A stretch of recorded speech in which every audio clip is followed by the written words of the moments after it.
we?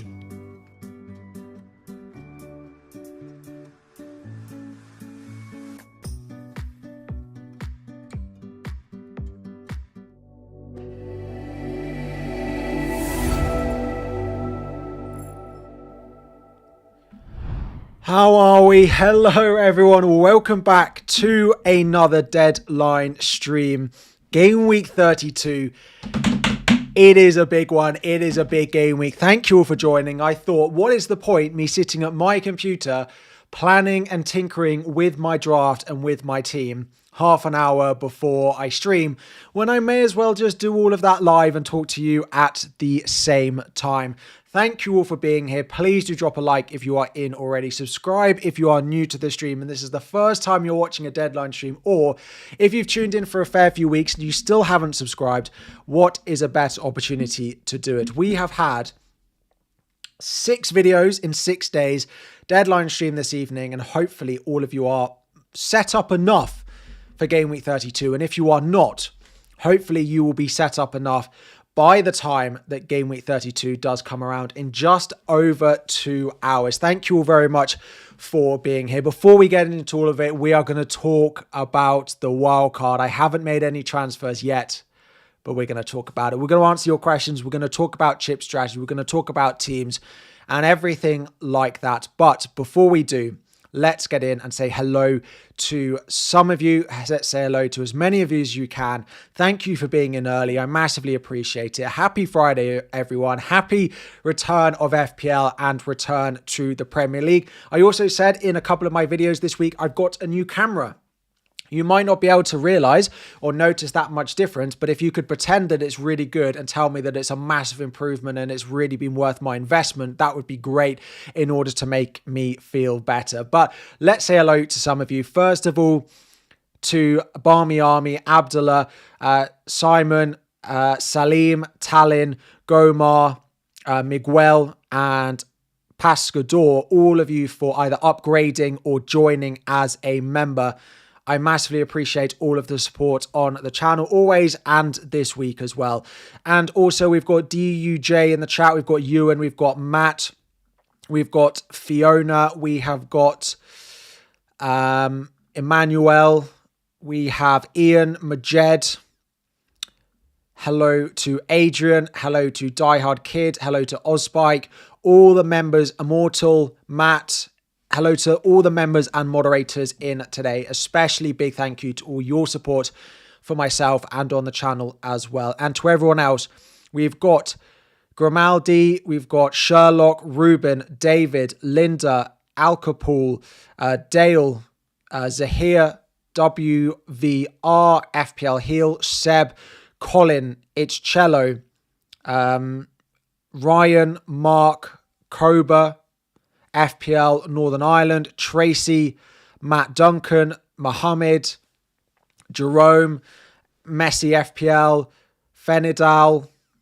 We have got Seb, Balik, Trix, Calzino, Kaif, Price, Ashley, Morsur, MRT, and 1999, and Sea Dog, Khalid, Key Tanada. And to everyone else, thank you all very much for joining. It is good to have you all here. We've had a couple of super chats in early, which I just want to answer. Would I do Krupi to Welbeck? Mini League Leader has neither. I would be looking to sell Krupi, but of course it depends a bit on your chip strategy. If you need the player for 33, then yes, Welbeck is a good buy. And Welbeck and best non-Brighton 5th mid, or DCL and best 5th mid, Brighton mids available. Yeah, so it's really Welbeck and either Enzo if you can bench him, or Ampadu, or DCL and a Brighton mid. I think I would go DCL and Brighton mid unless you don't have Tavernier, in which case I would go Tavernier. So how are we all doing? Anyone got anything they want to talk about? Anyone got any questions? Anything? No? We just cut the stream there. Say game week 32 as it is, nothing to talk about. Poll if wildcarding. Is that a topic this week? Maybe. Wildcard 32 or not. Wildcard 32. No. Yeah.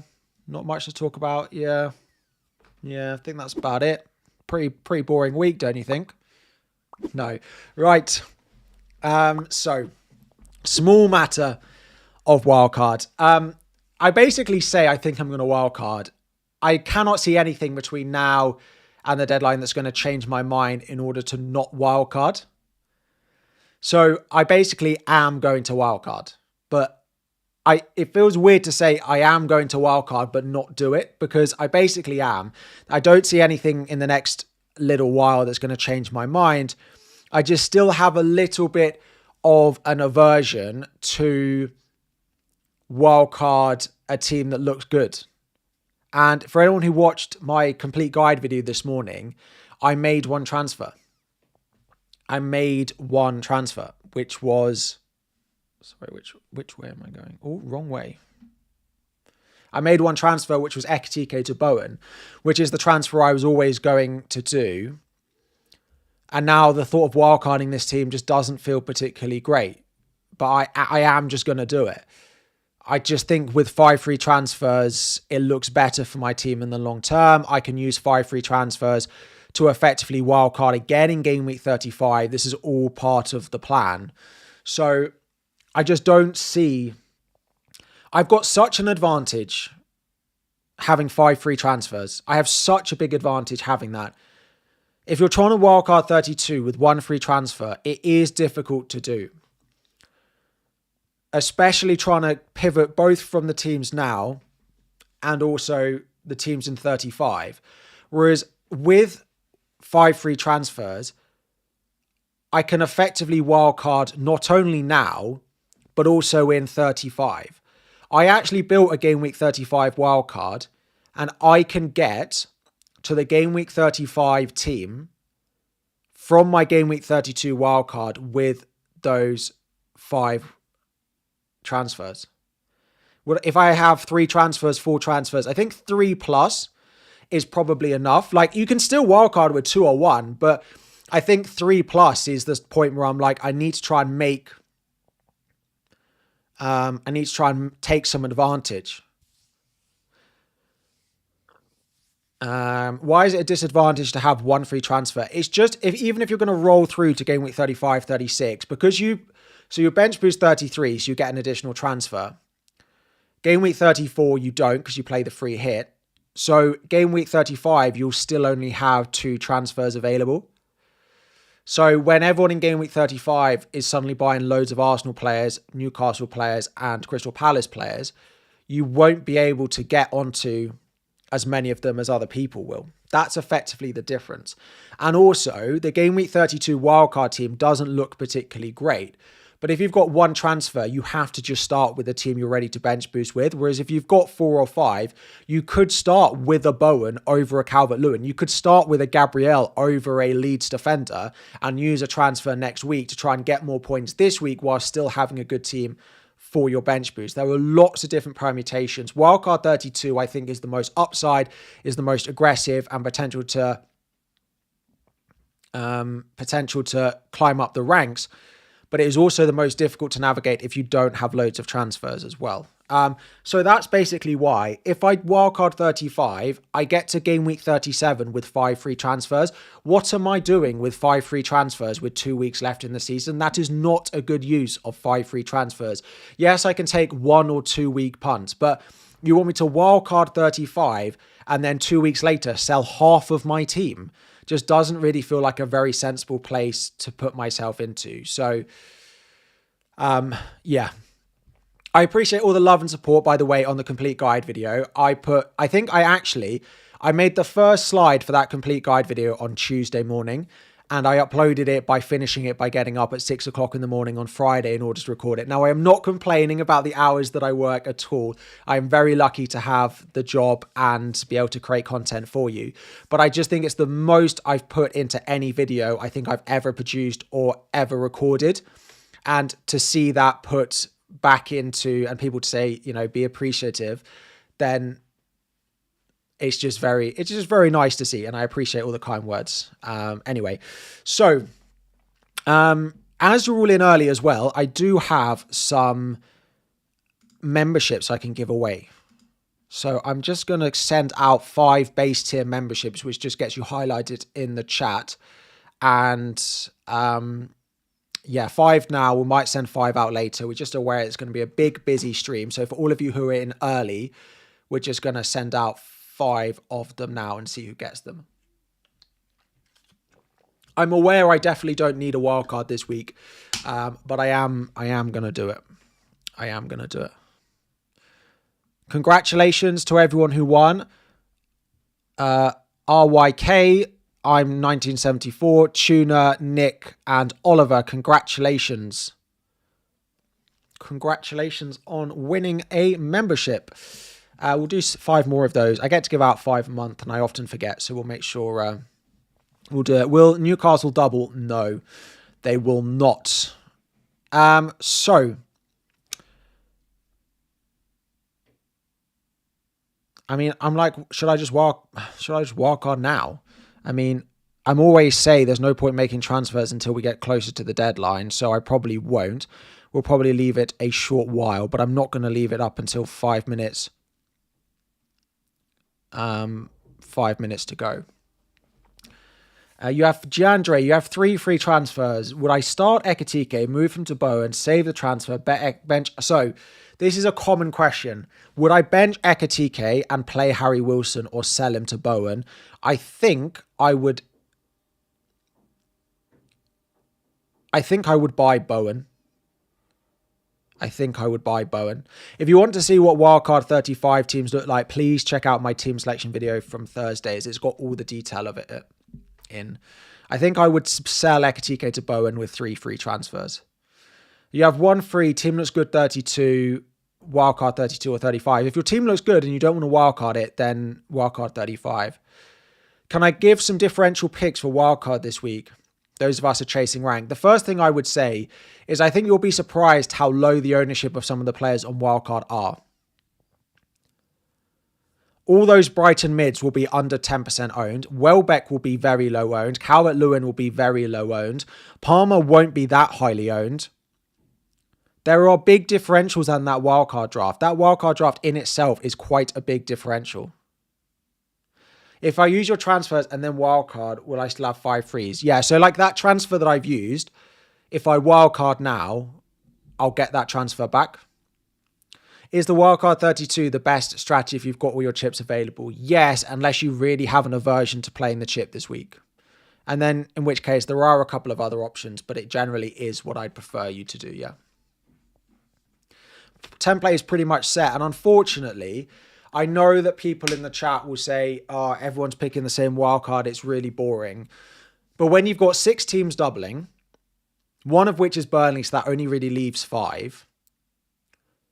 You've got a triple up from all of them. That only gives you 15 players. And there aren't that many picks from all the teams. Like at Bournemouth, there's probably only 5 players I think anyone would consider, or 6 players that anyone would consider putting in a wild card.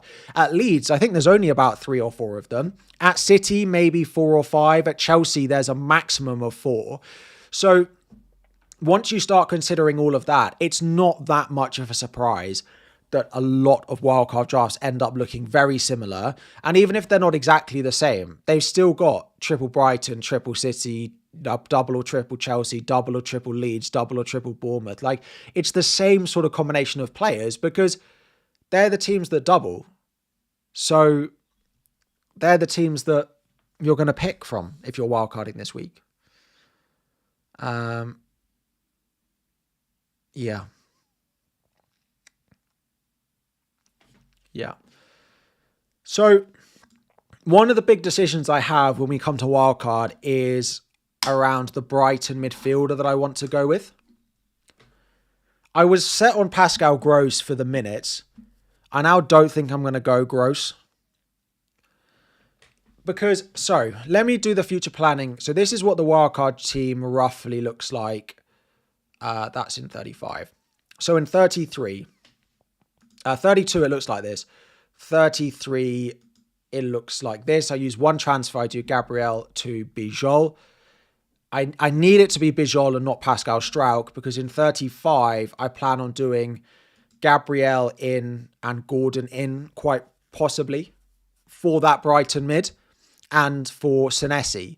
In which case, that Brighton mid is only in my team for 32 and 33. And then I sell him to Gordon in 35 before Gordon has Brighton at home, Forest away, West Ham at home, Fulham away. So I literally only need this Brighton mid for 3 weeks. And they're really good fixtures for goal scorers. And if I'm not going Welbeck, then I've got no Brighton attacker, really, if I go Gross. Like, if I go Pascal Gross and I go Van Heck, Verbruggen, I've literally got 3 good attacking fixtures for Brighton and I've got no attacker. So if I'm not going Welbeck, which I don't think I'm going to, then I think I need to have an attacking mid. The only benefit to Welbeck is 36. Now, it's not a huge deal. But both Calvert-Lewin... I mean, Calvert-Lewin goes away to Spurs in 36. So, like, he's all right. João Pedro goes away to Liverpool, which isn't great. But I could just play a back 4. I could play something like that with my transfers. I've planned my team quite a lot over the past few days. I think I've spent more time on the planning websites over the past few days than I have done at all over the course of the season in any specific week. DCL, Welbeck won't play both, but will DCL even? I think there's pretty equal charts. I think people are underestimating the fact that Brighton are in a European race and that they don't play for a week and a half after their doubling game week 32. So although Welbeck has a really quick turnaround from Saturday to Tuesday, he then has a week and a half off. So I wouldn't be surprised if we see Welbeck play 70 and 70 in both games in the double. Mitoma's one I've had a look at. He's just scored 2 goals all season. Like, I am considering Mitoma. I am. But he scored twice all season. Scott of Bournemouth is an interesting one. Yeah, you could go with that. But I want a Brighton attacker, really. And I think the Leeds double is good. And Calvert-Lewin is really useful in 35. Like, one of the reasons that the Game Week 32 wildcard looks good in 35 is a triple up on Leeds at home to Burnley. Is a good option there. Like, that is part of the reason it looks good. It's really just that Brighton mid that I'm playing with. The benefit to me as well is Bijol is the best Leeds defender, but we don't know he's available. So that's why my plan would be to start without a Leeds defender and start with Gabriel and then sell Gabriel to that Leeds defender. The game week 32 is set up for 35. It is. And then I've got 5 transfers as well. So it's not like I'm even behind in 35 particularly. You bet wildcard 32 is hard for you, Harry, because even before when Arsenal were predicted to double, you were thinking of... Yeah, it's weird because I didn't want a wildcard 32 because of how good my team looked. I'm pre-booking 1 transfer because if I have another issue and I still use 2, I still get to game week 34 with 4... yeah. Like, I'll still have 4 transfers. That's fine. But I don't think I want to book in another one. Like, I am tempted to start with Bowen or Thiago over Calvert-Lewin and then make the swap. Yeah, free hit 34, yeah. So wildcard 32 goes with free hit 34, or free hit 33 goes with wildcard 35. You could also wildcard 33, free hit 34. I know there's a lot of you in the chat, but if you could just type your chip strategy in, just like as simply as you can, that would be great. I do. Poor Connor, who got himself banned at the end of the last stream by sending fake leaks into the chat. So actually, I did feel slightly bad because I looked back and he did say, when I said, you need to admit if it was fake. And he did say, just as I banned him, that it was fake. So I might have... Connor, if you're watching, I apologise.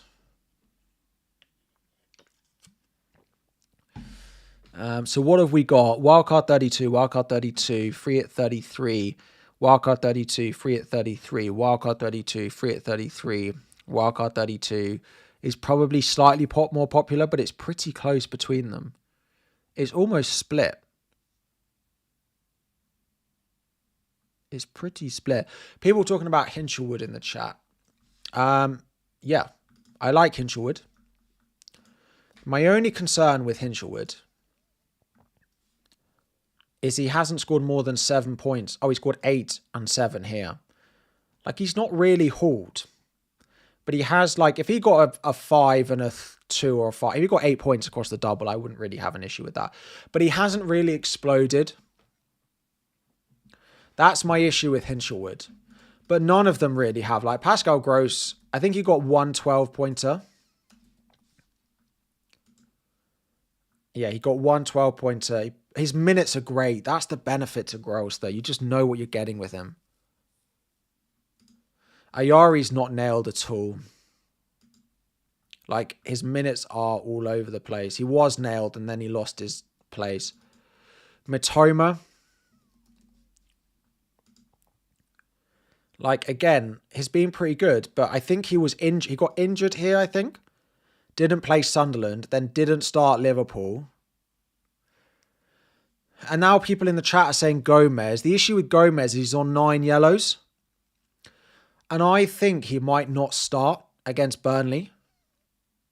Yeah, Gross took Ayari's spot, I think. I think Gomez might not start Burnley so that they don't risk him being suspended. We don't know Gross is on pens. We don't know who is on pens. Could be Gross, Milner, Welbeck. It could be any of them. We don't know that it's Gross. He'll probably have a share of it because Welbeck and Milner won't play 90. And outside of him, it probably is that. Gummy, apologise. Would I still wildcard at 32 but have 1 free? If I had 1 free transfer, I wouldn't be wildcarding this week, no. Yeah, so they get wiped out after this week. But he needs 1. He needs 1 more yellow in this game to miss the next 2. So could they go with, you know, Minter, Hinchelwood, Mitoma, and there's no Gomez? Absolutely. Like, that is a very possible lineup for them, which doesn't have him in it. Like, I just worry a little bit about his minutes. Like, it could well be that Minter starts one of the games over him. He's been playing wide most of the time. Minter's too much of a minutes risk. Gomez, I worry about this week. Mitoma scored 2 goals all season. Hinchelwood hasn't scored more than 8 all season. Pascal Gross is not very attacking. NL Heroes mentioned an interesting point, and I have considered this, which is going Ampadu and then going Welbeck over Calvert-Lewin. But, like, I'm not sure I can bring myself to do that. Like, if Ampadu, let's say Ampadu gets DEFCON in 2 of the next 3, right? So he gets DEFCON against Burnley and then 1 in the double. He gets 4 points for that DEFCON. All it needs is Hinchelwood or Mitoma to get 1 assist. And I'd rather back that across a double, I think. Long term, yes, players with DEFCON are great long-term picks, but short term, I can't really get on board with them as short-term picks, really.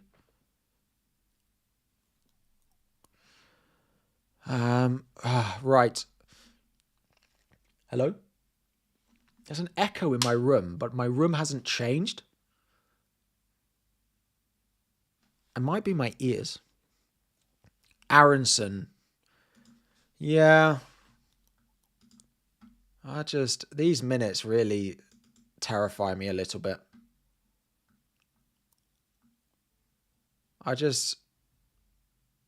When was the last time? He hasn't got a goal or an assist since game week 21. I don't hate it. Like, I wouldn't, if someone sent me a team.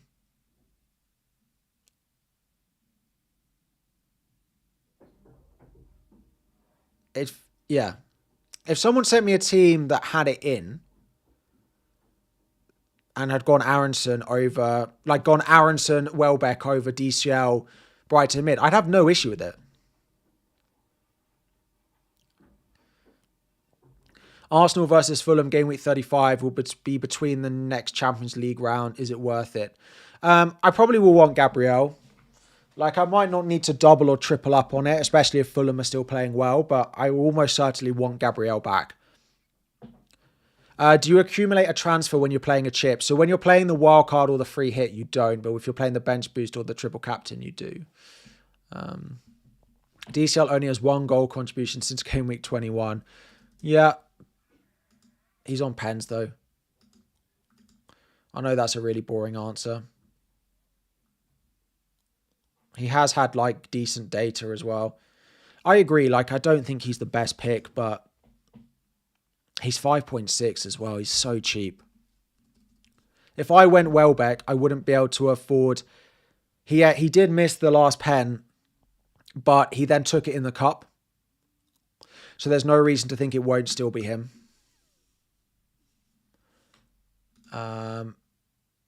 Like, if I went Welbeck and Ampadu, because Welbeck is more expensive in this draft, I don't think I'd be able to afford the Gordon transfer. So I don't really want to lock myself out of that for the sake of... yeah. The wildcard team will get punished this week. I mean, I'm going to be at Stamford Bridge for the Chelsea game with triple City in my team. If Chelsea City weren't playing each other, I would have no hesitation. It's just having loads of players from the same game. You don't like the team you're left with. So I actually don't think it's that bad. Like 35, it loads back in quite well. But I do think it works well because I've got transfers. Like, I can buy Gabriel. I probably would bench Bijol. Like, I'm not sure I want double Leeds defense. Gabriel would, like, Bruno would come back in again, maybe in place of Tavernier, maybe in place of someone else, depending on how everyone's playing. Maybe I don't even need to buy Gordon that week. And I just keep it and don't use the transfer. Game week 36. Like, it looks good, but that's because I've made 4 transfers this week. I've bought Harry Wilson in at home to Bournemouth. Like, I've bought triple Palace for their double. Like, it works because I've got transfers, and this is what I mean. Game week 37, João Pedro comes back in. He's got Spurs at home. You can come back in over Sarr. Again, suddenly without even using a transfer. Like, it looks quite good. I don't have double Arsenal, but I could just do Munoz to Saliba or Munoz to Timber if they're going to win the league at home to Burnley, and I just get double that way. So it looks good, and I like the way it looks because I've got loads of transfers, basically. And I know that people have said in my content that it makes my content difficult to follow because I've got loads of transfers, but I'm pretty clear that I wouldn't be wildcarding my team if I had 1 transfer. If I had 1 or 2 transfers, I wouldn't be wildcarding this. Why not keep Gabriel for value?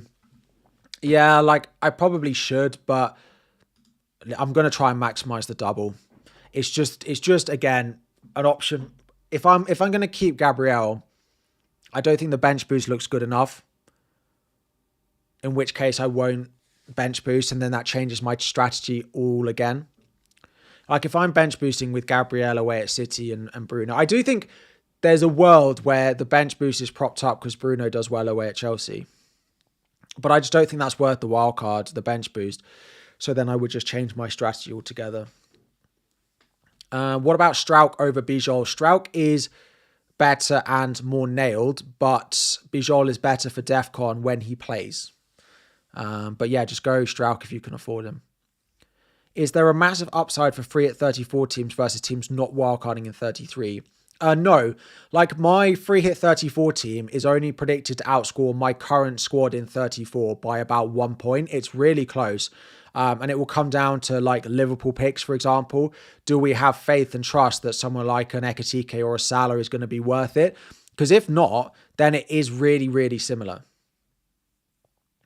Then it is really, really similar. So am I wildcarding now or not? Yes is the plan. I was just waiting. I think there was a late press conference.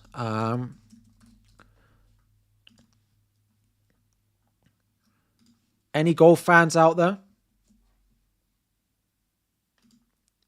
How are people doing today?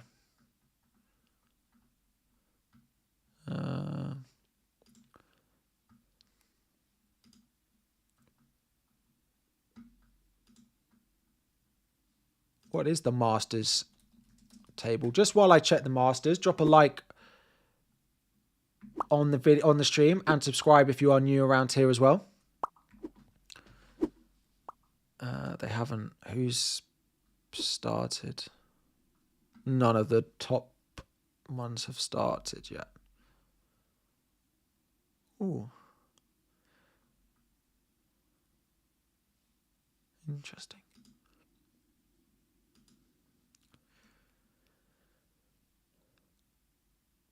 Come on, Rory. I mean, he's won it. He won it last year. He's had his moment, although a back-to-back would be pretty amazing for him. But I don't feel the desire to need him to win like I did last year.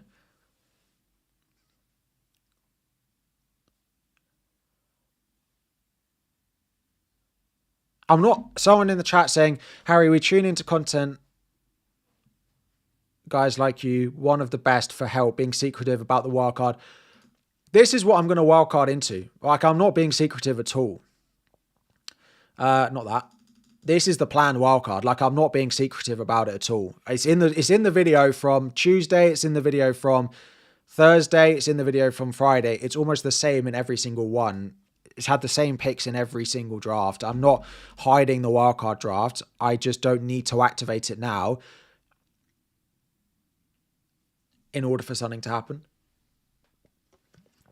I appreciate that I haven't been 100% certain about whether I'm going to play it, though. That is true. And I didn't want to play it, but the more I've looked at it, I've got here for 5 free transfers, and if I don't try and take the benefit of them, I feel like I'll have missed an opportunity.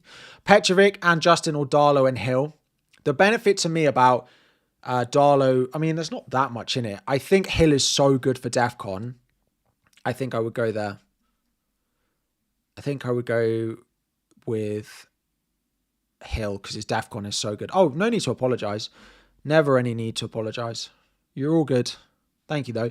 Is there a massive upside for free hit teams? Do I prefer free hit 33 wildcard? I don't love wildcard 33, free hit 34.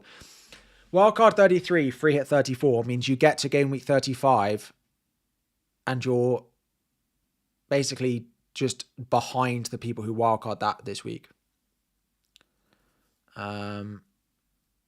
So yeah, wildcard 35 is better for me than wildcard 33. I just don't see the benefit that much. Why the change from Gross to Hinshelwood? I just think there's goals in those Brighton games, and if I'm not going Welbeck, I want to have someone who has a higher chance of getting involvement. And I know Gross has set pieces and all of that, but I want a bit of open play threat because I think there are goals in those 3 Brighton games. I think they probably score 5-6 goals across those games. And I want a piece of the Brighton attack. I'm not ruling out me going Gross. I might even end up with Matoma.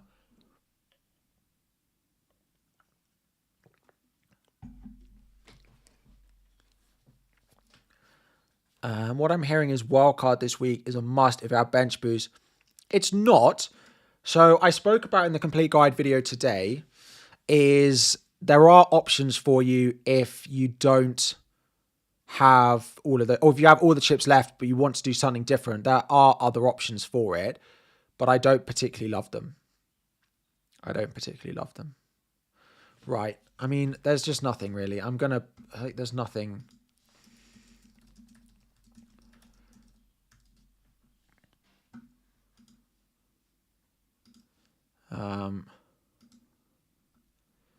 If you could drop a like on the stream, if we hit 1,000 likes, we'll just get the wildcard done. We're going to do it anyway, but if you want to like the stream, we're 500 away. 3,500 of you and haven't liked the stream. Why the change? Should I wildcard 35? When should a free hit then? So the combination is either free hit 33, wildcard 35, or Wildcard 32, free hit 34. Farbrough, Raya, Wildcard 32, or free hit 33. Gabriel Anderson, Richards, Tarkowski, Cash. I mean, you don't need to wildcard that. So if you don't have many transfers, I probably would save it. Got your wildcard team with 0.1 in the bank and 4 frees. How would I potentially get Bowen over DCL this week? You probably have to not have Calvert-Lewin and not have João Pedro instead. Not have João Pedro instead. Right.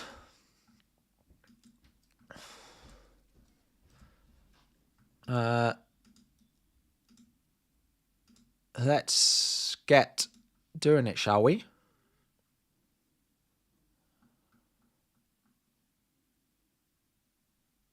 Let's get doing it. 1 second.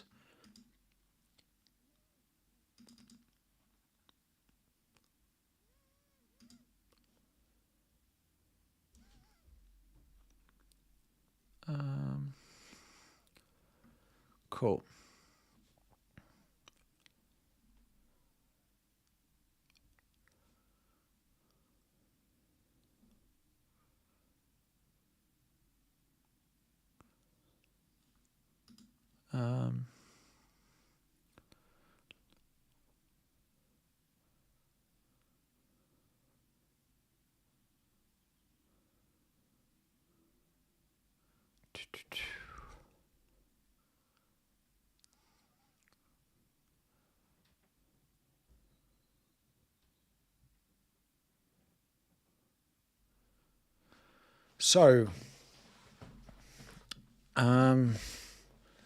So basically everyone comes out. I'm not sure I've ever had a wildcard quite with this many changes.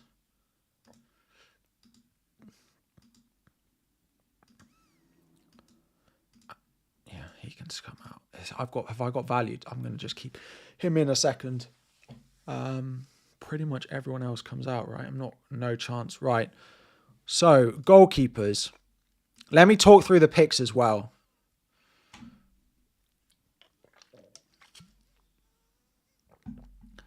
Let me talk through the picks as well as we go.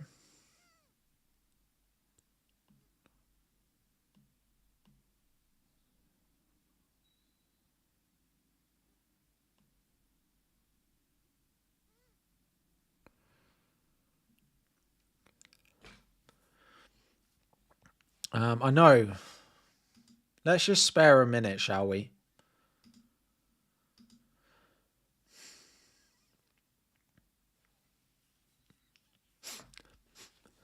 I need to have some sad music that I can play.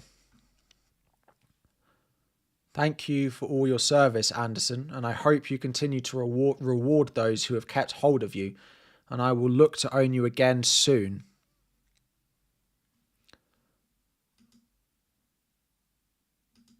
Why do I look sad? Because I've got to sell arguably the best FPL pick in the entire game.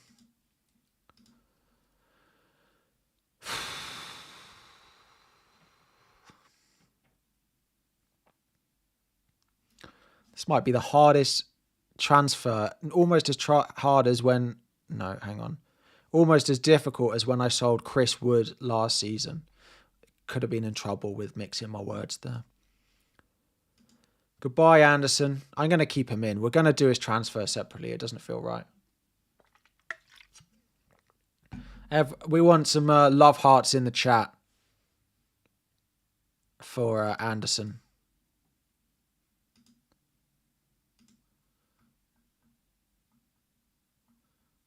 We'd like lots of love hearts for Anderson.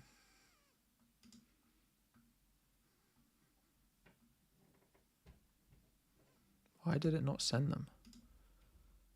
Oh, I think it thought I was spamming my own chat.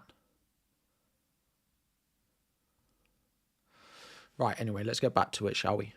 You know, I also hated owning Verbruggen earlier on in the season, yet here we are.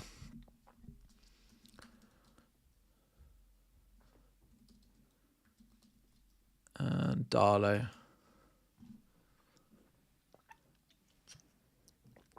My wildcard's not active. No, I will activate it.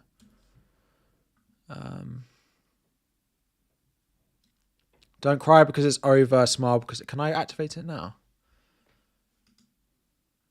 Pending. Right. Defenders. Senesi. Hill. I do quite like Truffer over Senesi. He's actually been quite good recently, Truffer. His DEFCON numbers have been very good. He's hit 3 of the last 6. But I think I'll be going Senesi. O'Reilly. Went Gibbs White. I don't mind it. I do just want to maximize doublers. The issue with Enzo is that I'm going to have Tavernier. And if I'm going Tavernier, then I don't really want to have to start Tavernier this week. Why Darlow and not Dubravka? Because I don't want any Burnley players in my team. And Darlow has some good fixtures. Like game week, Brighton and Leeds actually rotate really well. Van Heck into midfield. Semenyo. Tavernier. We'll put Palmer in. Joao Pedro. Oh, we need forwards.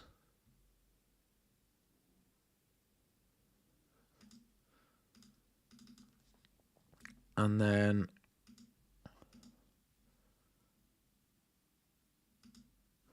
right, we're just going to leave Thiago in just for a moment. We're just going to leave. So, I'm 0.1 short of this. Oh, because I haven't taken out Anderson. You're going to have to go. Anderson to Hinshelwood. I mean, what a horrific downgrade. Let's put Hinshelwood in for now. Raya to Verbruggen. I mean, just what an awful set of transfers this is. Like, what is going on? Raya to Verbruggen, Dubravka to Darlow, Richards to Senesi, Tarkowski to James Hill, Anderson to O'Reilly, Van Dijk to Van Heck. That's probably the biggest upgrade we've got. And Burmo to Semenyo, Dewsbury Hall to Tavernier, Wilson to Palmer, Anderson to Hinshelwood, and Bowen to Joao Pedro.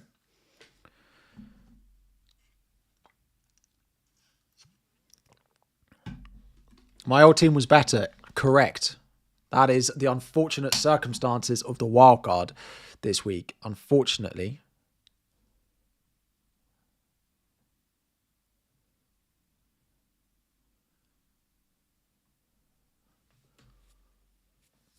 I'm not going to keep Thiago, I don't think. You could go Neto instead of a Brighton mid. Like, you could go Enzo or something. But I think I'm happy with Joao Pedro to Thiago enough. Did I consider Scott? I just don't think he's in my top 3 Bournemouth players. Gamer. Raya. One sub. All chips for triple captain. What's the strat? Darlow, Gabriel Van Dijk, Bruno, Dango, Rogers, Wilson. If you've got enough transfers, you can wildcard that team, Gamer. Do 1 free transfer, no wildcard available. So, Adrian, you're probably looking at free hit 33 for the double. Yep. Thoughts on triple captain Bruno this week? I would save the triple captain for 36 and play your bench boost in 37 if you've still got both. Yeah, Enzo's banned this week. What's an alternative budget midfielder if Verbruggen, Van Heck and Welbeck? Aronson, probably of Leeds, is probably the one I would go with.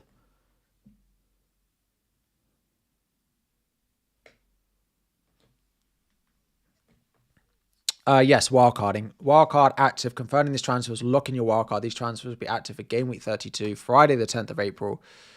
And Bijol. So I'll talk about Bijol in a moment. My team value must be quite high because quite a lot of people have said they can't afford it. I thought my team value was quite low. And this has got loads of money in the bank. I am likely to go Calvert-Lewin over Thiago. Just as a disclaimer.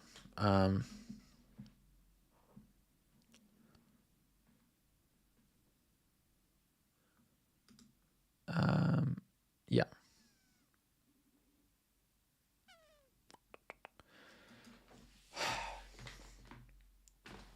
doesn't feel right.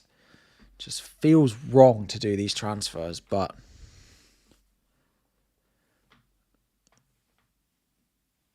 I don't mind Minter. His minutes are just really unpredictable. I don't think Minter was guaranteed to start both in the double. Yeah, I plan on going Calvert-Lewin over Thiago. I mean, I'm just gonna do it, aren't I? Like, I don't know what we're.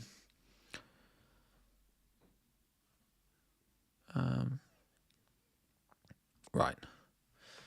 Gabriel, Van Heck, and Burmo, Dewsbury Hall. Sorry.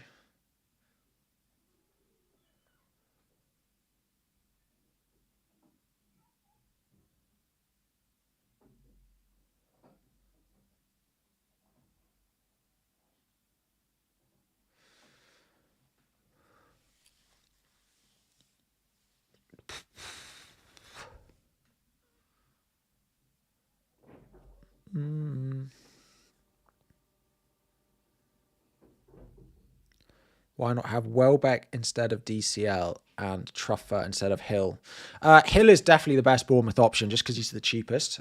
His DEFCON's great. It would be Truffer instead of Senesi. And I don't mind if people want to go Truffer. He's an interesting, not bad differential. My dad wanted some differentials in his team, and I put Truffer as one of them. I think he's quite a good pick.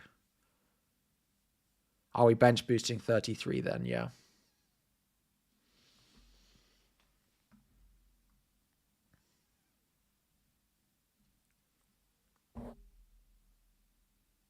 Oh, no. It's gone. It's not where it's meant to be. Might be Senesi out, so you could Anderson again. Yeah. The Andersons are probably over until next season. So I can keep making changes on wildcard. Like, I can keep making moves.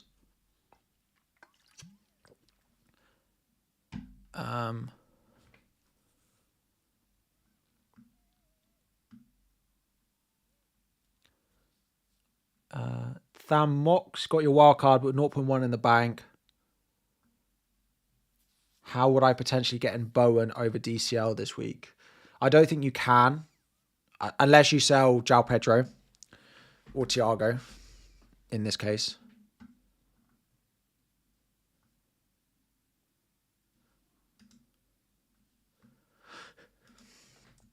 Right.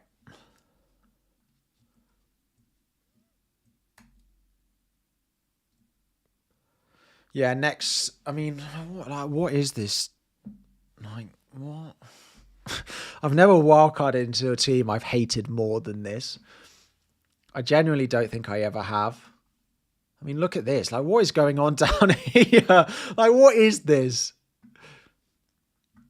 M1X, without seeing my team, what has to be true for me to either wildcard 32, 35, and what are the important things? So, if your team looks good and you have a few transfers, like one or two, you're probably best off wildcard 35. If you've got loads of transfers and you don't like your team, or you've got loads of transfers and want to chase, you've got loads of transfers and just want to be aggressive, then wildcard 32.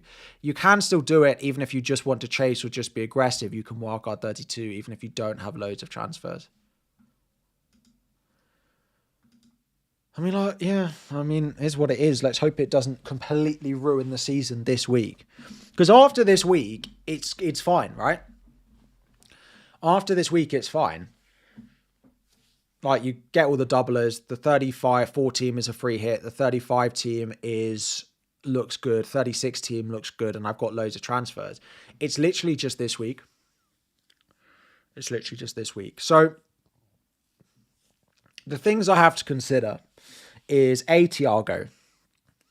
Not just Thiago, but do I start with Calvert-Lewin, who I don't love this week, or do I start with another forward like Thiago or Bowen, but I'm booking in a transfer next week when I'm already planning to book in a Gabriel to a Leeds defender as well? Free at 35 is also a good strategy, yeah? If you're top of your mini league, one transfer from the bank and a decent team, I would 100% be on free at 33, wildcard 35. that strategy has less risk associated with it.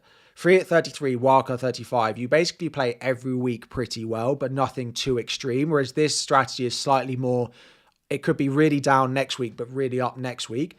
So if you're top of your mini league and you don't have transfers, I would just free hit 33, wildcard 35. You're just keeping Thiago on wildcard. I don't think it'll be Thiago. I think it would most likely be Bowen, but I'm not even sure I can afford it with Bowen. Can I afford Bowen? I can't, so I'd have to start with Thiago if I wanted to do that.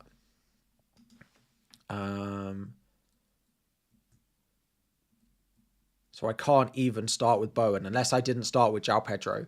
But I think João Pedro is better than Calvert-Lewin this week. I don't know if you agree. Who's better this week, Calvert-Lewin or Thiago?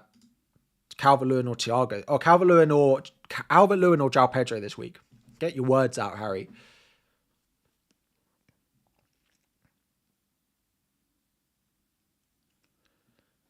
I think João Pedro is better than Calvert-Lewin this week.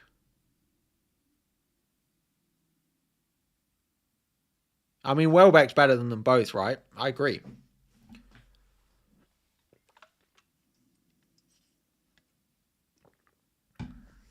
Why Hinchelwood? Why Hinchelwood? Why Hinchelwood? There's a lot of hate on Hinchelwood, right?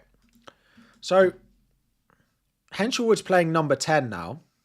If I get Hinchelwood transfer market up.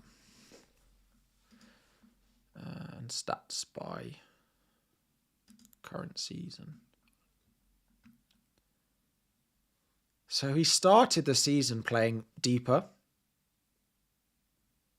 Like he started playing quite defensive, but is playing more advanced as the season's got on.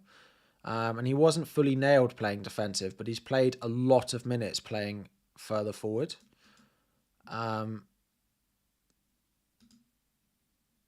His returns are not bad. His minutes are pretty good. Never hits DEFCON, but I think he's only scored 1 goal this year, but I don't know. I'm not locked in on that spot at the moment. It's actually the only one I could afford because I've still got Thiago in there, and I didn't want to sell him in case I do decide to go with him. I don't think I will. Hinchelwood's data is pretty good. His XGI per 90 is pretty good. As Osbike in the chat has just said, he had 3 or 4 big chances last game. Gross is on pens. I don't think he is. Like, I think Welbeck or Milner will take pens. It could be Gross, in which case I would kick myself, but it could be Gross. I just see Brighton scoring too many goals over the next 3 games to not go with an attacking player.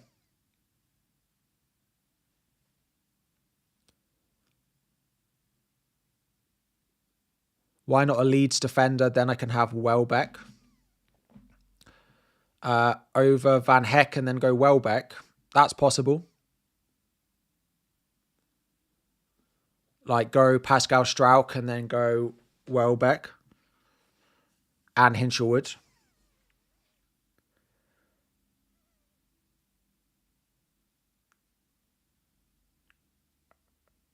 Like go Struijk over Van Heck and then Welbeck. That's possible, actually. That would look like Van Heck and Thiago out to Pascal Struijk and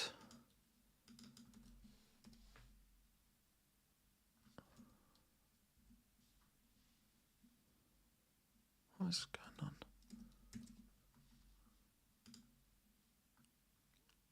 Right, that's another option. The only issue with that is next week, if I sell Gabriel, I'll end up with triple Leeds defence, which feels a bit wrong. I mean, Wolves at home, Bournemouth away is not the worst, but it doesn't feel particularly great.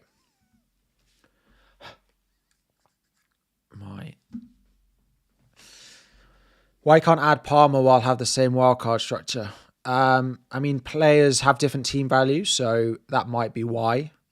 There are lots of places you could look to downgrade. You could just go Welbeck DCL up front if you can't afford it and not go João Pedro. Like I could go double Leeds, like triple Leeds defense. Not a bad option. Go Welbeck. I do just have a slight concern over Welbeck's minutes though.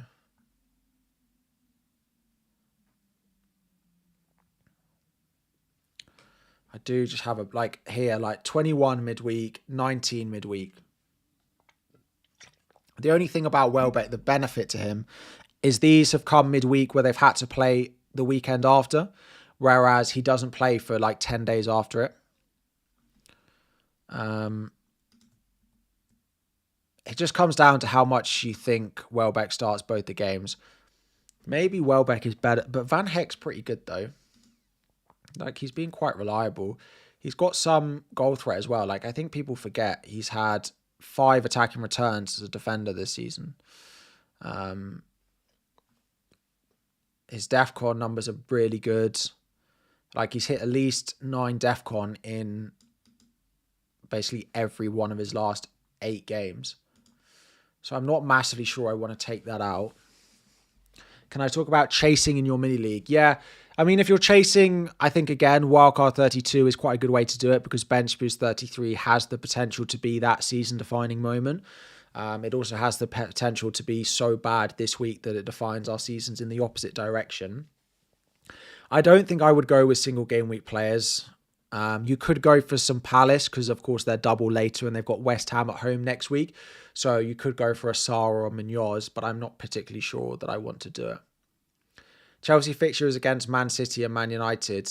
Yeah, but Chelsea are still top for XG over the course of the season. Palmer and João Pedro are massively involved. Brighton away, Man United at home. And then for the final few games, there's Forest at home, there's Spurs at home. There are good fixtures for the two of them. I completely understand there's going to be a lot of questions about people not liking the picks on Wildcard. I completely get it. I don't particularly love them, but with the way that the strategy has fallen, it feels like a lot of them just have to be in there. If you don't want Palmer and you want to go for someone else, that's absolutely fine. If you don't like Hinchelwood or you don't like Van Heck and you want to stretch it around, you don't like Calvert-Lewin and you want to go for Welbeck, all absolutely fine. Yeah, all of these things are absolutely fine.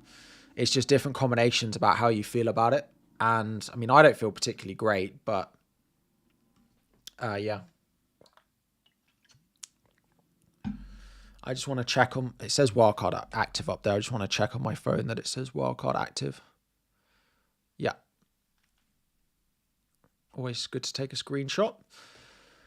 Why Thiago? I don't think I'm going to go Thiago. I think I'll end up with Calvert-Lewin. How about Ampadu over Hinchelwood to free room? Yeah, so I've also looked at Ampadu and Welbeck over Hinchelwood and Calvert-Lewin. But I know that the Calvert-Lewin fixture this week's not great. But he does have Wolves at home, Bournemouth away, Burnley at home after this. Like, I think that's quite good. So I don't have an issue with that massively. I just got to hope it doesn't stink it up this week, basically. And that's... And that's one of the things with this team. And again, I keep going back to I'm lucky that I've got 5 transfers so that in game week, in game week 35, I can sell a lot of these players.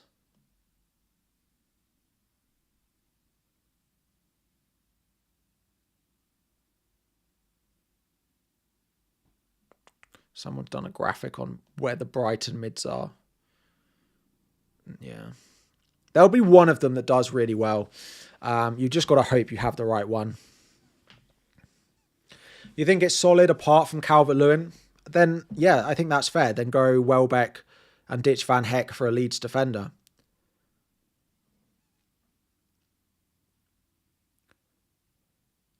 Like, Welbeck is a good pick for sure. For sure. I just haven't really had Welbeck in any of my drafts. You still like my old team? So do I. I'm going to count Anderson's DEFCON regardless of not owning him. I'll just still count them. Money, no object. Who's the best Brighton midfielder? Mitoma. There's not much between it. I just wouldn't be surprised if one of the games in the next 3 is Minter, Gomez, Hinshelwood. Like, it's not impossible that it is that. I'm pretty certain I'm going to end up with Hinshelwood. I would take that back. I think Hinshelwood is the most likely one that I end up with. Why not Strauch? Yeah, so the reason that I don't have a Leeds defender is because I don't know whether I want Strauch or Bijol, and I'm going to sell Gabriel in game week 33 in order to buy a Leeds defender. And if Bijol is back available, I will go for Bijol over going for Strauch.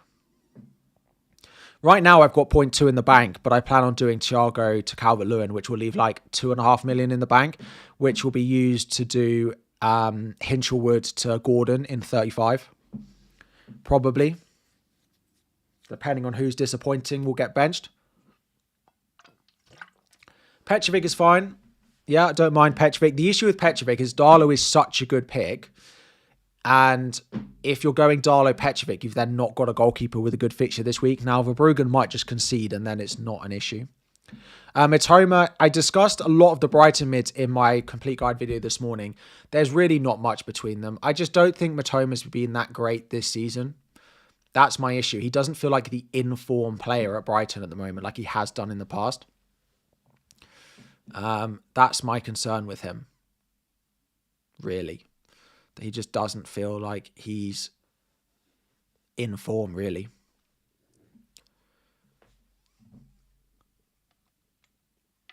He scored for Japan last week.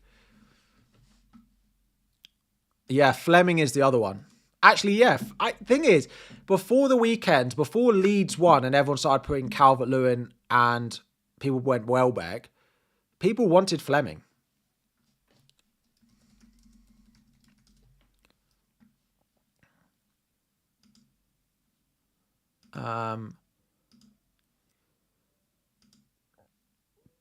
He did. He scored at Wembley. I was there. Yeah, he did. He scored on Tuesday at Wembley. I was there. I saw Mitoma score. He did actually look quite good in that game. Listen, Mitoma, what I would urge you to do is... It's Hinshelwood's birthday today. If only it was tomorrow. Is pick the Brighton mid that you like the most. Like, if you really have a feeling that it's one of them, then go for it. But I don't particularly. I just think Hinshelwood is... He did quite well last year, didn't he? Didn't he get like... yeah, last year, 5 goals, 3 assists. He does have a goal-scoring record. In 22 starts. That's not a bad return. Could be Gross, could be Mitoma. I don't think I would go Gomez. I think Gomez might be one that a free hit draft would have that a wildcard draft can't because he's too much of a risk this week.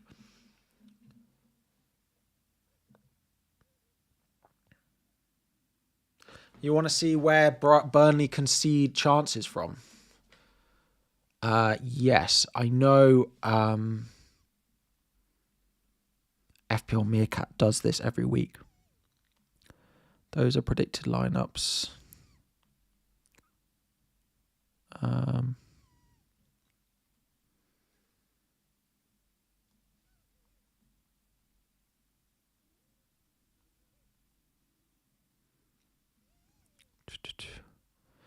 He normally does like a matchups. Yeah, here we go. Who does he favour from Brighton this week? It's strikers and from the right, which would be Minter or Gomez. Mostly. But it's not always like, it's not quite as easy to decide that because you could just...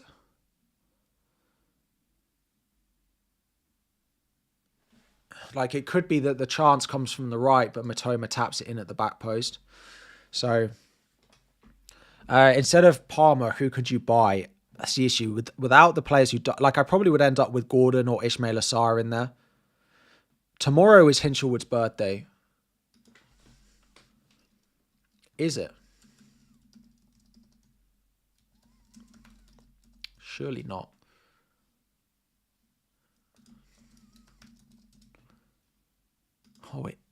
Oh, it is. Well, let me just...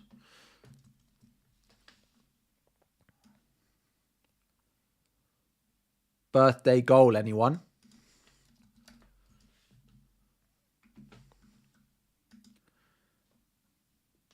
Anyone for a birthday goal?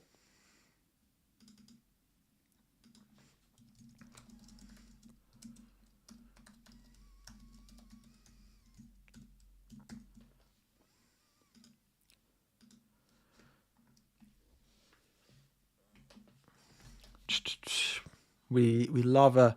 This is why we come to the channel, exactly. Ignoring the 9 yellow cards and Gomez is the man. I just wouldn't be surprised if Gomez doesn't start this game because he's on 9 yellows. That's my concern. Not because I think he'll get booked. I think he's clever enough to not get himself booked. I think it's more, it could well be Minter, Hinchelwood, Mitoma for this game so that he doesn't get booked. If you use free transfers before you activate the wildcard, do you get them back? Yes, you do. Yes. Yeah. If you knew Enzo would play both in the double, would you be tempted? Over Hinchelwood.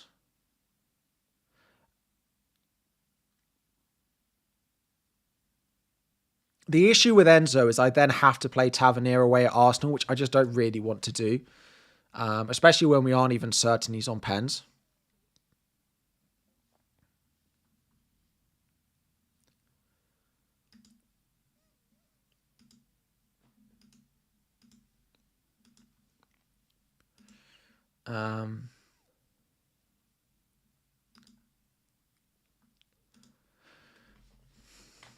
On wildcard, keep Mbermo for 32, then Palmer in 33. I think I'd rather Cunha.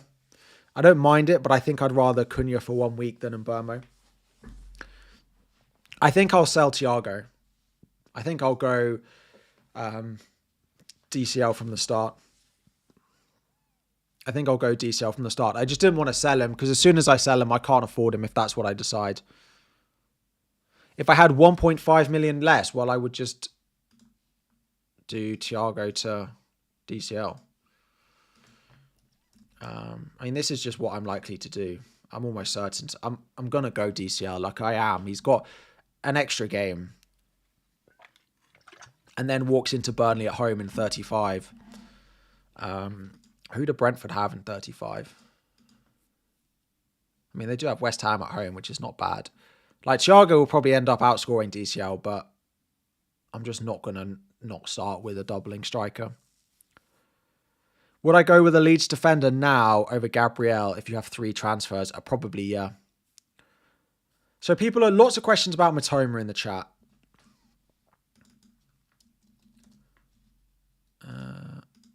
So, Mitoma,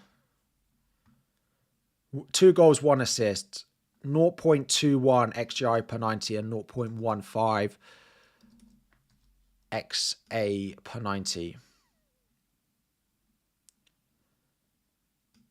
Slightly better than Hinchelwood's, to be fair. But Hinchelwood has had more assists. There's not much in it, actually, between Mitoma and Hinchelwood. But again, as I said, Hinchelwood has played a lot of minutes at right back this season. Let me show you.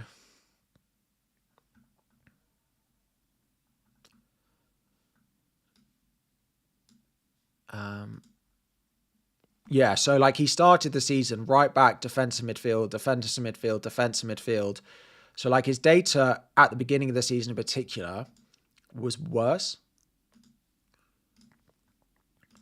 Whereas I think, yeah, like now it's got a bit better, like 0.78 there, 0.86 there. Past couple of games, been a bit lower before that.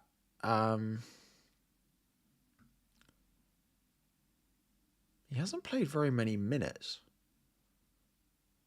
Except when he's come back here. And now he's bang in form. It is a bit of a risk. They're all a bit of a risk, though. None of them feel great, really. Gomez. I worry about his yellows. And I worry that he won't start both in the double. I really think he might not start both in the double. Jaden Anthony is another option. I don't think I'm going to buy a Burnley defender. But he hasn't been bad. Did he even get like DevCon? He did. Wow.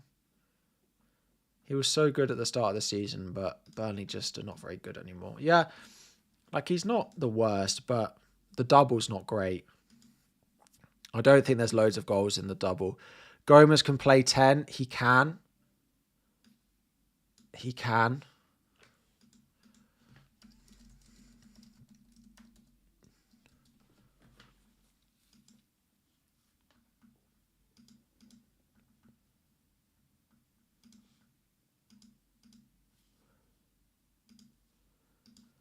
They're all just rubbish.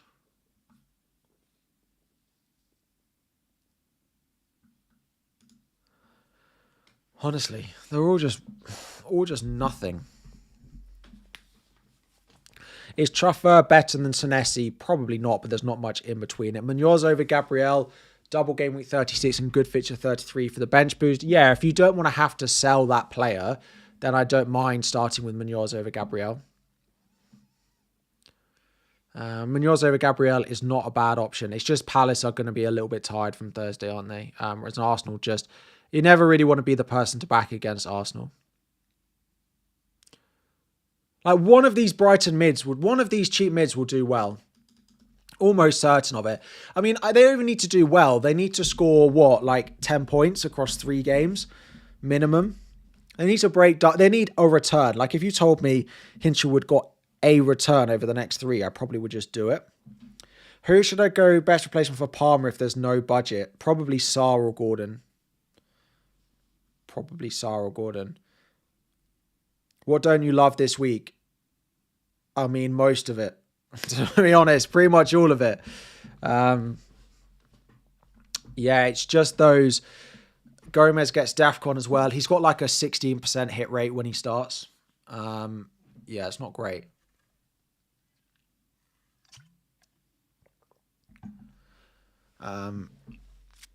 Yeah.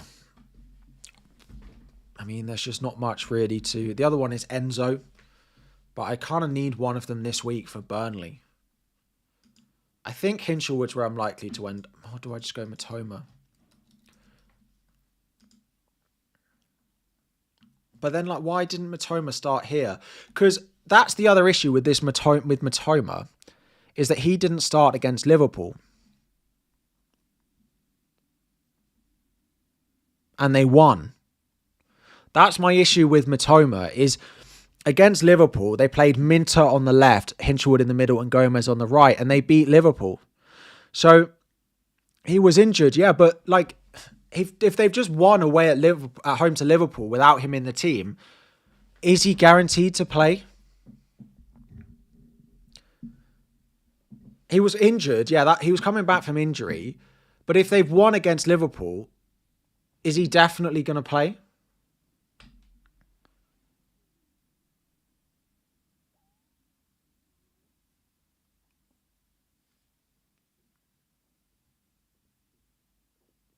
Maybe we just get Pascal Gross. Oh, it's so boring though.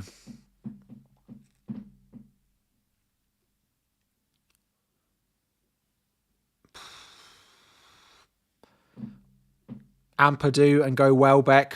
It's also a possibility.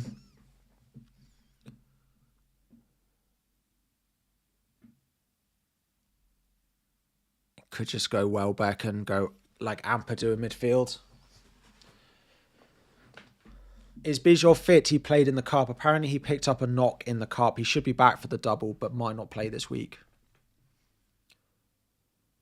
Maybe Ampadu Welbeck is just the play.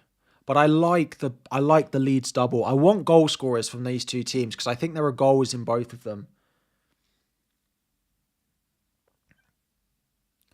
Get Solly March. Those were the days. Those were the days. The thing is, Gross is just on loads of set pieces, but I'm going to literally pick this player for 2 game weeks and then they're going to leave my team. don't understand Hinchelwood over Welbeck. It's not Hinchelwood over Welbeck, really. It's Hinchelwood and Calvert-Lewin versus Welbeck and Ampadu. And in that situation, I'm taking... Oh, that's not who I want. In that situation, I'm... But like, what? No, what are we doing here as well? Like, I know he had a couple of good returns. But like, this is no better. He's playing right back. Like, why am I picking a 4.9 million midfielder for the double who's playing right back? Like, that's not any better. We've spent too long talking about...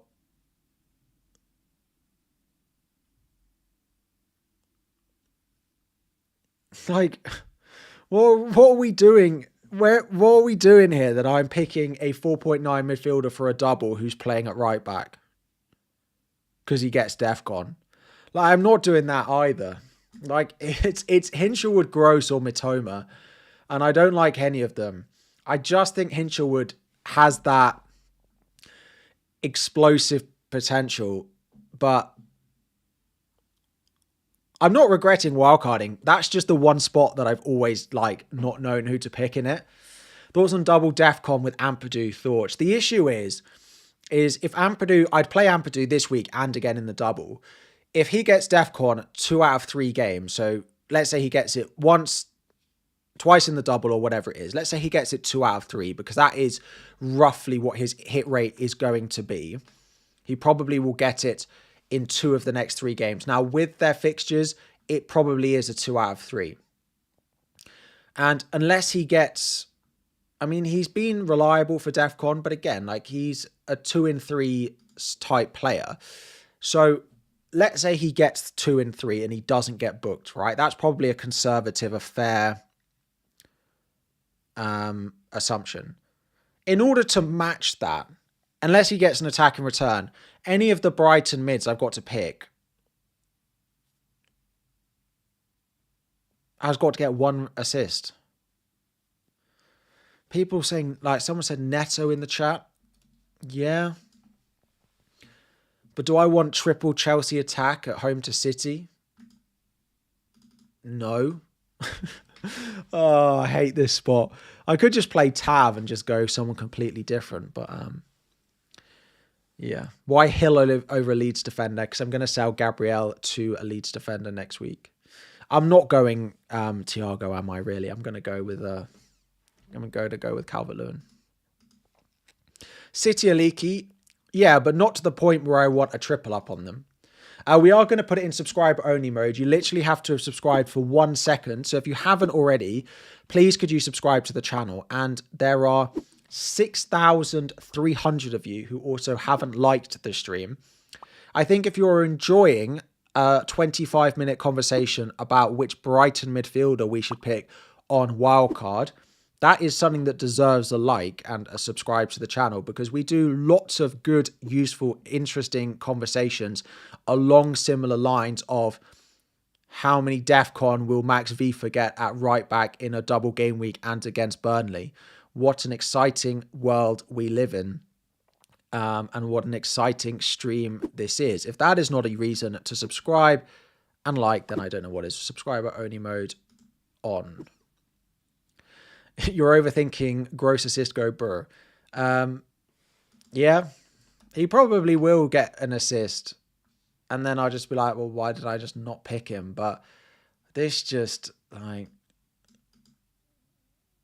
like to be fair, if he gets a 5, if he got 8 across the double, then that would be fine. But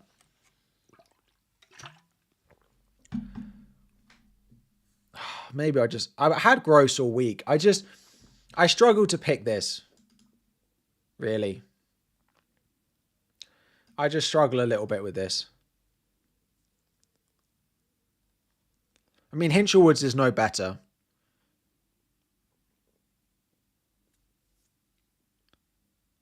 You don't see Sarcasm Harry enough. You should meet me in real life. Sarcasm Harry is a regular.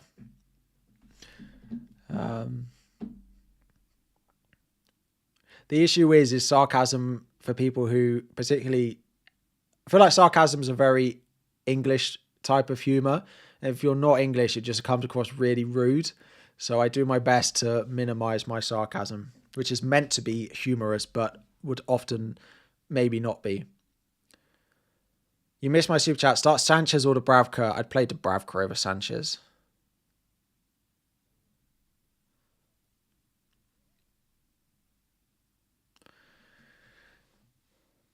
Gross is going to have a disgusting game week. Do you think? Calvert-Lewin's averaged 1 point in the last 6. I mean, like, it's all just rubbish, isn't it, really? You can't afford Tavernier from Bournemouth.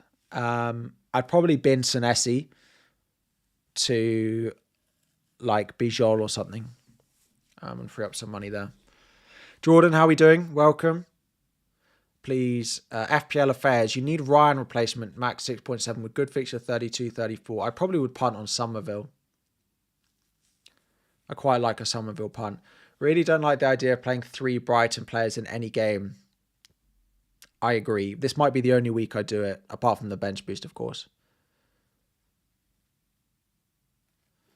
The reason that I'm going DCL over Welbeck is if I go Welbeck, I have to find another midfielder to have. I mean, I could just go Ampadu, but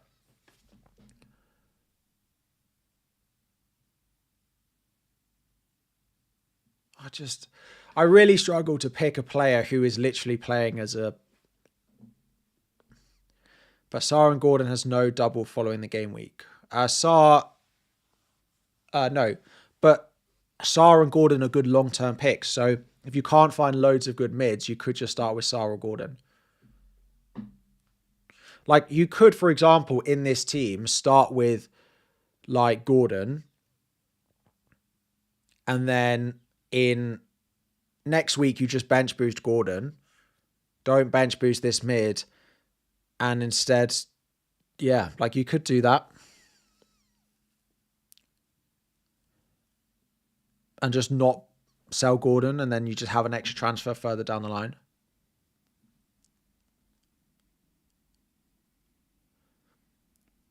Why not a Leeds defender over Senesi? What? And then go like Ryan. But then I've got to play one of them this week. That's the issue. Like, I could go with like a Ryan and then sell him.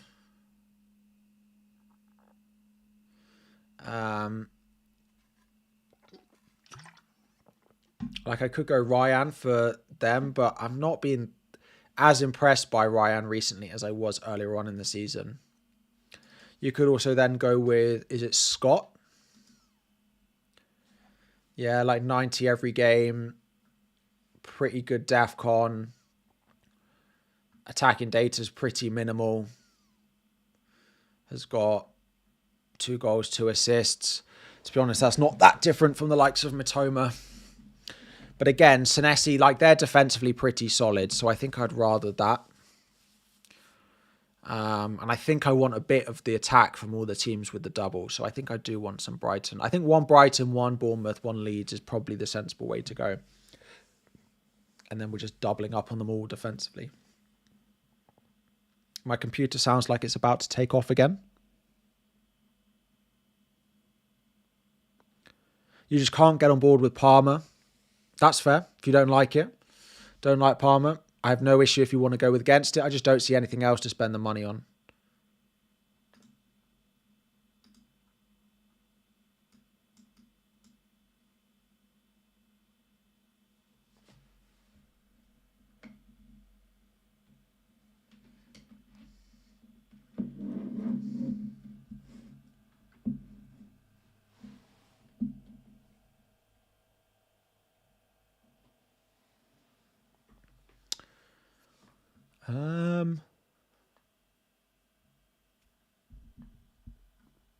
My computer is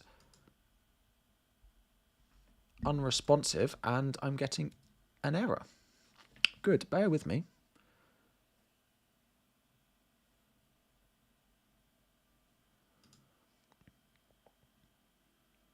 If you can't afford Palmer, it's okay to go Neto. Like, it's fine. Like, it's not particularly exciting, but I think Palmer is much better than Neto. I'd rather cut money elsewhere. Is Krupi not an option for me?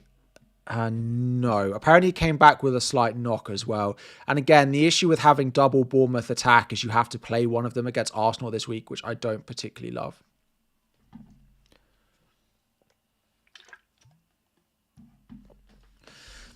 Ampadu's a great option. Yeah, that is true. Someone in the chat said FPL crashed, I think as a joke, but it is worth noting that there will be a lot of people on the servers this evening. So just be a little bit cautious of making transfers early. Am I sure you're using the wildcard? Yeah, I've already activated it. It's one of the chips you can't deactivate. Why is no one considering Anthony from Burnley? Just not sure he's been that great either.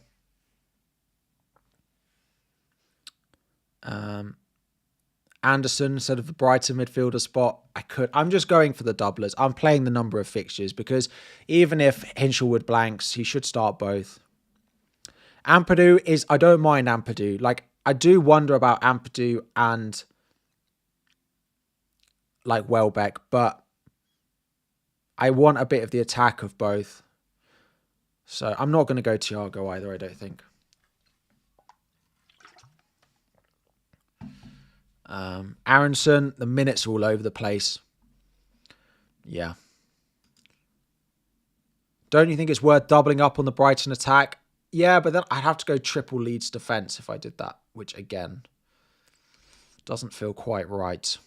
Or I have to start with like Cucurella, which also is not one I'm massively keen on. I just think for structure-wise and how it loads going forward, like one of each is probably...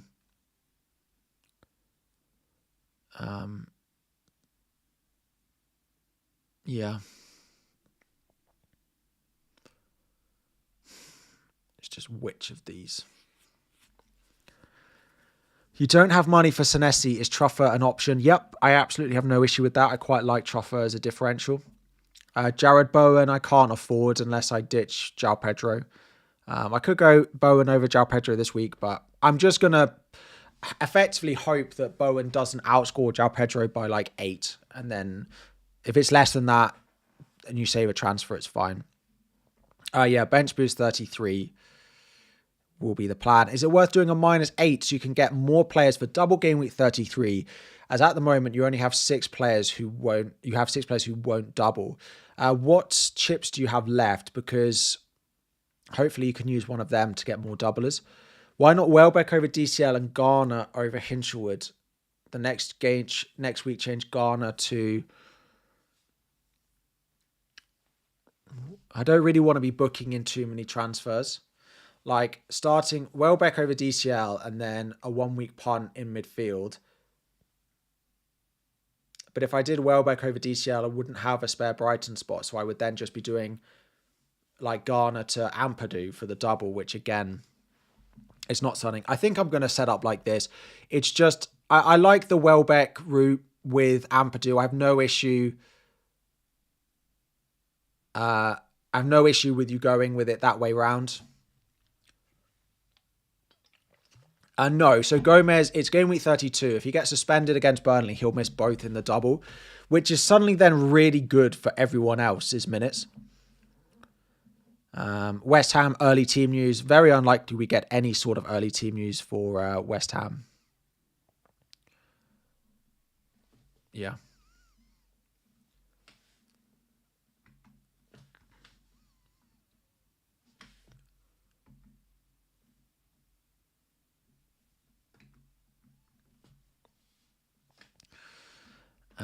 Sorry. Okafor. So I actually saw Okafor. He just doesn't get enough minutes. He's also a midfielder. But his minutes are all over the place. If he was playing 90 every week, I think he'd be really popular and people would go Okafor, Welbeck. His minutes are just not what we want them to be. Burrows, of course. Let me do some super chats as I know I've missed a few of them. Upside on Matoma is worth the risk of gross 4 points. I just don't think I'm going to go gross. I might do, but I agree that the risk on someone like a Matoma is good for the next couple of weeks. Thoughts on double Defcon with Ampadu, though. I'm not a big fan, as I still think I'd rather try and find an attacking return. If I had 3 transfers, would I wildcard any differently? The less transfers I have, the more I'd be inclined to save it. 3, I probably wouldn't have wildcarded this week. Chaël or DCL to start. I probably would start DCL. Why João Pedro and Palmer? I mean, the best Chelsea duo for their double in 33, really. Matoma, risk and rewards. I mean, he's had 2 goals all season. That's the risk with him, is that the attacking returns haven't been there and that they won their last game without him in their starting lineup. I think I'm going to end up with Hinchelwood, and I don't know how I feel about that. Feels... it's difficult for me to buy Matoma because they won their last game without him in the team. Gomez over Hinchelwood, just Gomez on 9 yellows. It's just an awful lot going on. Gomez is the best pick. He is, unless he gets booked. Unless he gets booked, and then it's a whole nightmare. Gross takes set pieces versus teams who are no good at defending them. Yeah. Just in a double, hoping for an assist from a corner. I struggle to get excited about it when I know I'm going to sell this player. This player is going to leave my team almost. He's going to play for me against Burnley in the double, and that is almost certainly going to be the only 2 weeks I play this player. And then do I want Gross for that? I'm not sure about it. DeAndre, start Anderson, Hill, or Van den Berg. Van den Berg at home to Everton, definitely. I'm presuming that's Anderson of Fulham as well. Wildcard is active, yes. Is it risky selling Gabriel?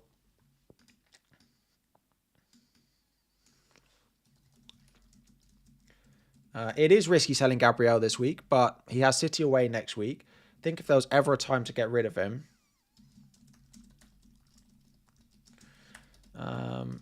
So if there's ever a time to get rid of him, you're just going to want him back, though.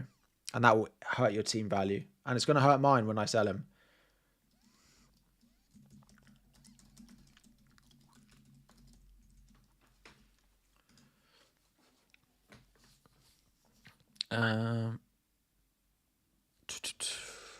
How do I feel about Petrovic and Pascal Struijk over Darlow and Senesi Hill? Petrovic and Struijk.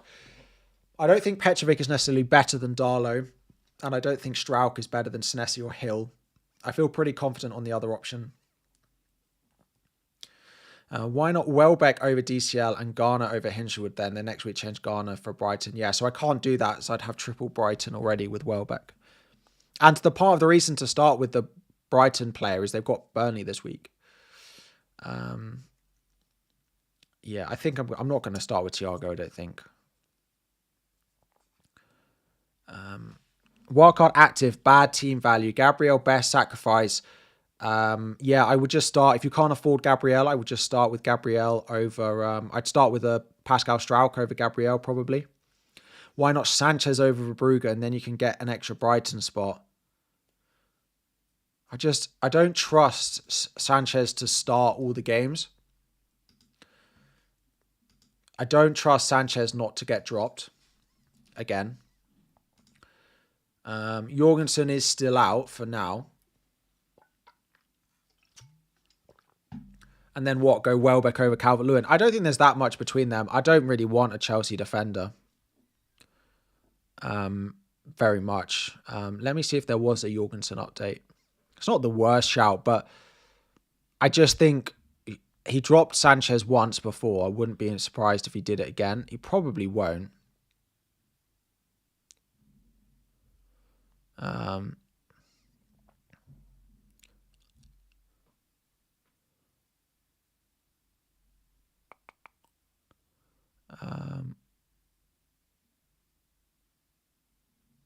Let me see. Hang on.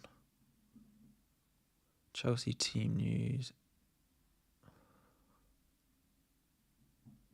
I don't see Jorgensen included.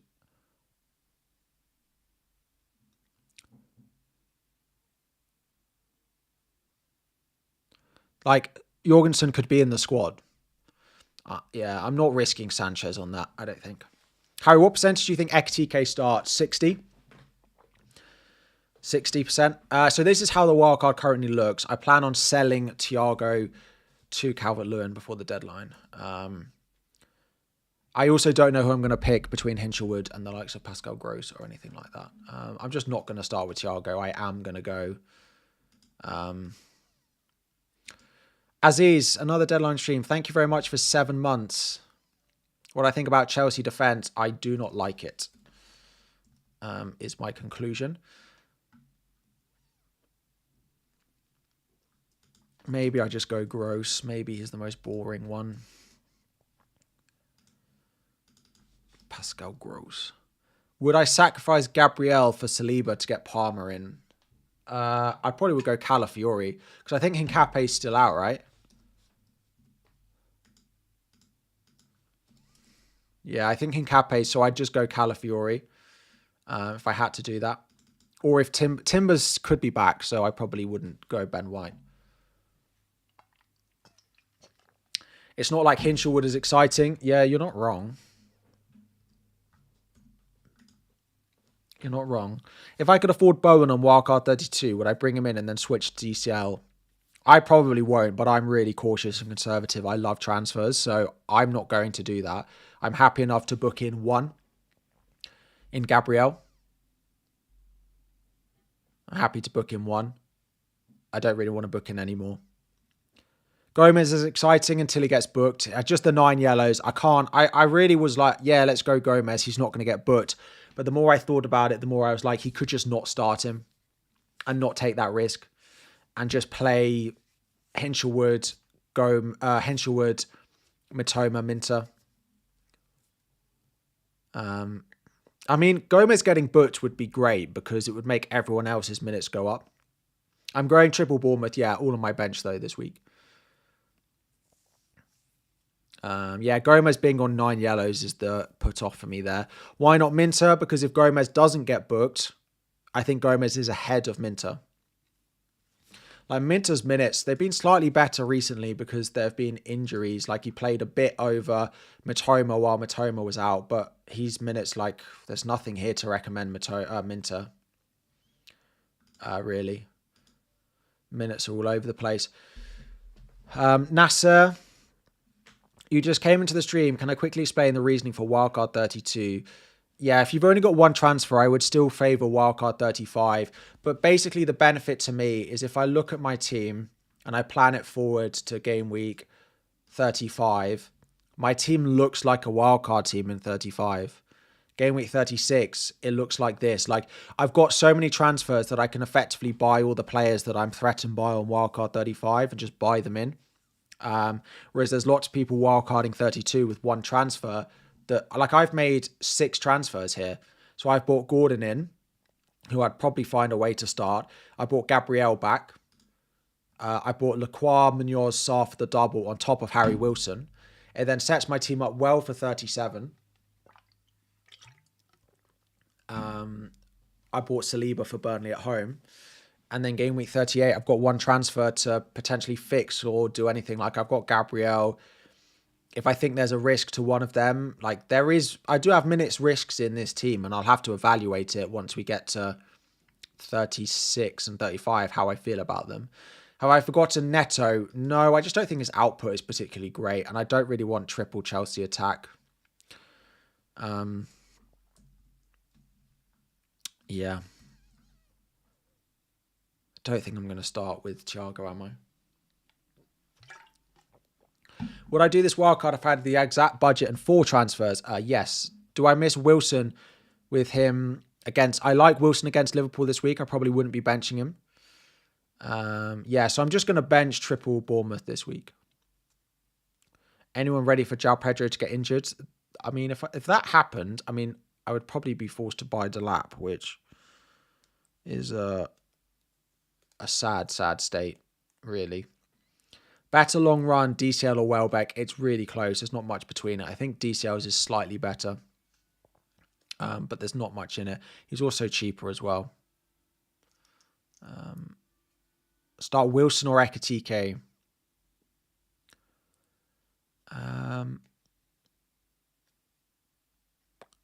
Probably Wilson over Ekitike. I think I wouldn't take the risk on that with Ekitike.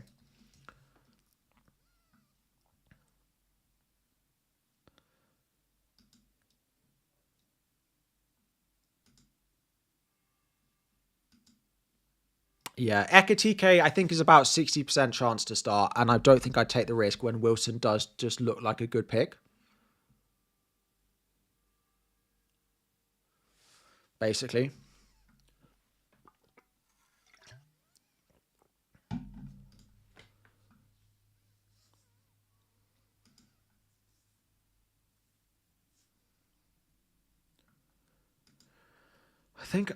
I mean, the benefit to Thiago is he makes my team look better this week, right? Which he does. But I then, in 30, like I do use all my transfers here. Like I buy a triple up on Palace. I buy an extra Palace player here. I buy Gordon and Wilson. Like I buy players that I actually quite like for the final few weeks. Like Wilson's got a really nice end to the season. He's got Newcastle at home, Wolves away, Bournemouth at home. Like it's a nice run for him. Whereas if I do something like starting with Thiago, one of these transfers I won't be able to do. Now, that might just be that I don't need to... Who do I actually sell for? Like, I could just play Van Heck. I could play double Brighton at home to Wolves. But there's always a use for a transfer. There's always a use for a transfer. Particularly if there's a double. So I think I'm just going to start with Calvert-Lewin.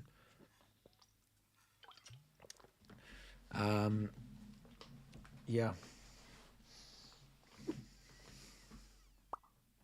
Do I think Dango will start? Yes, I do, yeah. Why don't you use Verbruggen and Darlow? Verbruggen and Darlow is the two goalkeepers I'm pretty sure I'm going to go with. You only have the free hit and the triple captain and the bench boost left, and you plan to bench boost 33. You had wildcard 24. That's fine if you can bench boost 33, free hit 34. If your 33 team doesn't look great though, free hit 33, play through 34 and bench boost in the other couple of weeks. Like 35, 36, 37 are not bad weeks for bench boost if you have enough players. Why not Bowen over João Pedro and then get him next week? I don't think João Pedro is an awful pick this week. I'm not sure if that's worth a transfer. Is that worth 4 points? Do I definitely think Bowen outscores João Pedro by 4 points? Maybe I should be more aggressive given I've got 4 transfers. Oh, that's not how I'm starting.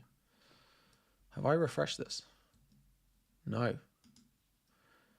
Dear. That would have been a mistake.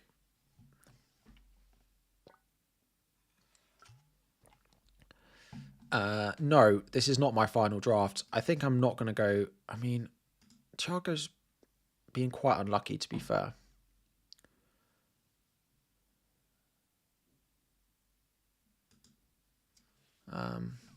But the thing with Thiago is you're going to sell him because the final 4 weeks he goes away to City, at home to Palace, away to Liverpool, whereas Calvert-Lewin is... So, like, if you start with... Yeah.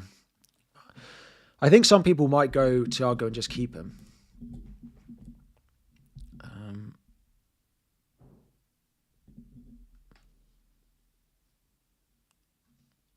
Why not Gross over Hinchelwood? Why not Gross over Hinchelwood? Again, feel like with the Brighton mids, there's nothing really to recommend any of them, apart from just going through and picking the one that you like the most. He scored a hat-trick against Everton in the first leg. I think they'll be reluctant to let that happen again. I missed that 17-pointer as well. I think I sold him at some point here. Maybe, I don't know. I definitely sold him. And then he did that. And then I bought him back. And then he's done nothing since. So, given the Man City double game week, Semenyo triple cap versus Bruno cap. Oh, the Man City double is next week. So captain Bruno this week and then captain Semenyo or Haaland next week. Can I explain my benching order, please? I think Senesi and Hill will score 3 points.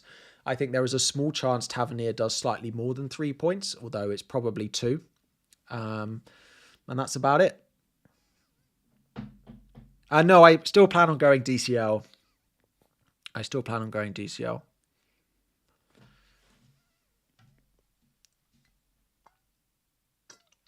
I could just keep Thiago and sell him next week. Yeah, I could. Yeah, I could definitely do that. I'm not sure. I'm booking in a transfer already on Gabriel. I think I only want to book in one. I'm almost certainly selling Gabriel next week. Again, it's because I've only got, I've got 5 transfers, so I've got the luxury of doing it. Why not wildcard 32, free hit 33? I just don't like.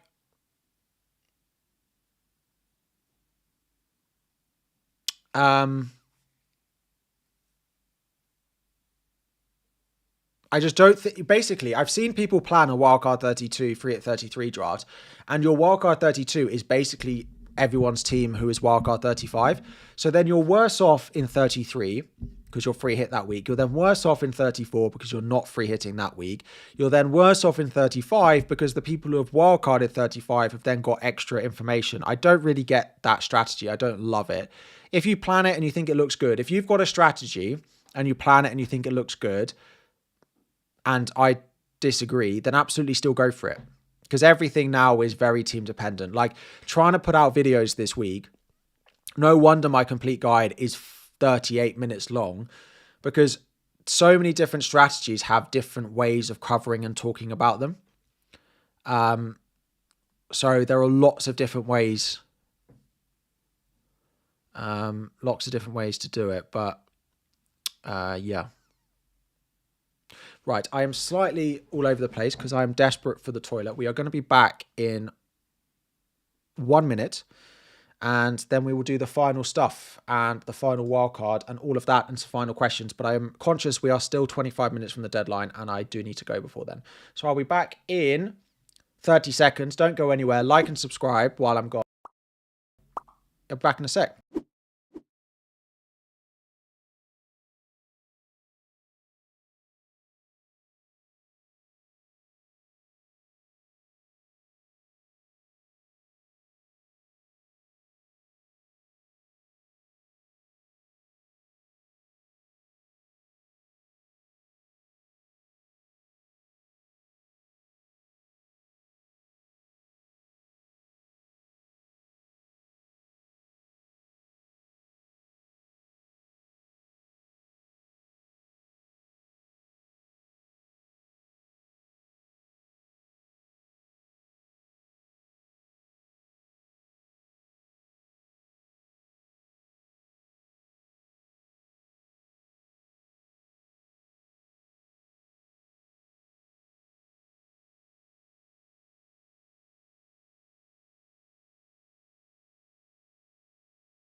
How are we?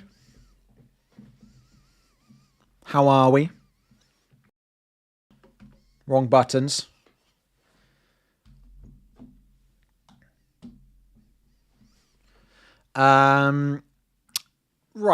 Right. I'm not gonna go Thiago. I don't think Thiago is worth a transfer. Here is my. It's gonna go wrong, I'm sure, but I just don't see Everton in the race for Europe letting Thiago batter them around again. So I'm gonna start with Calvert-Lewin. I'm gonna put Gross in for now. I'm not going to start with Thiago. It just wasn't part of the plan. I want the transfers late on because I want to be able to be aggressive late on as well.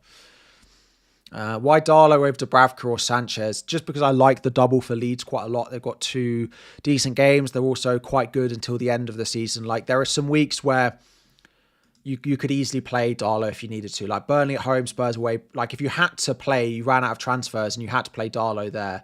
He's much better than the other options. What would be your losing value on Gabriel? So I sell him for 6.8, and what is he now? 7.2. So I'd be losing 0.4 on him. Like, at this point of the season, I've got really good team value, apparently, so I'm quite happy for it. Pedro talked about Jorgensen.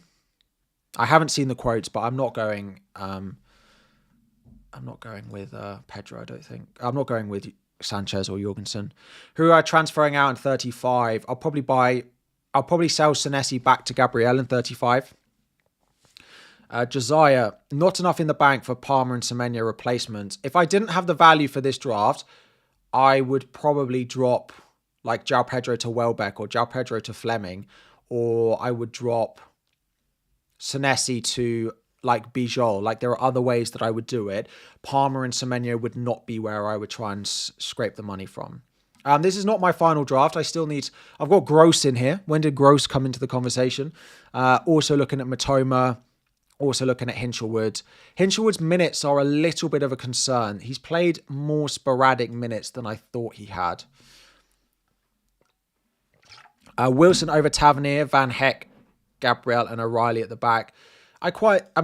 Wilson is good, but Tavernier I'll probably buy Wilson back in 36 anyway.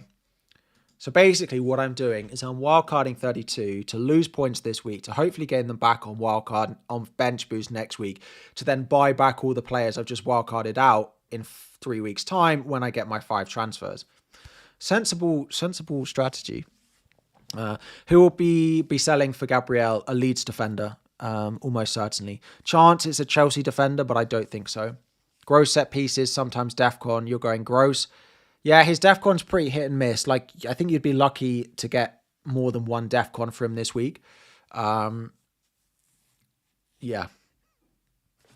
Basically, Farbrough review prefers wildcard 32 bench boost. Trust the math. It's pretty close. I do think if you have less transfers, it does make it harder. Timber, there was an update. He basically said that some of the players who are injured will be returning, but he didn't say which it was, so we don't really know.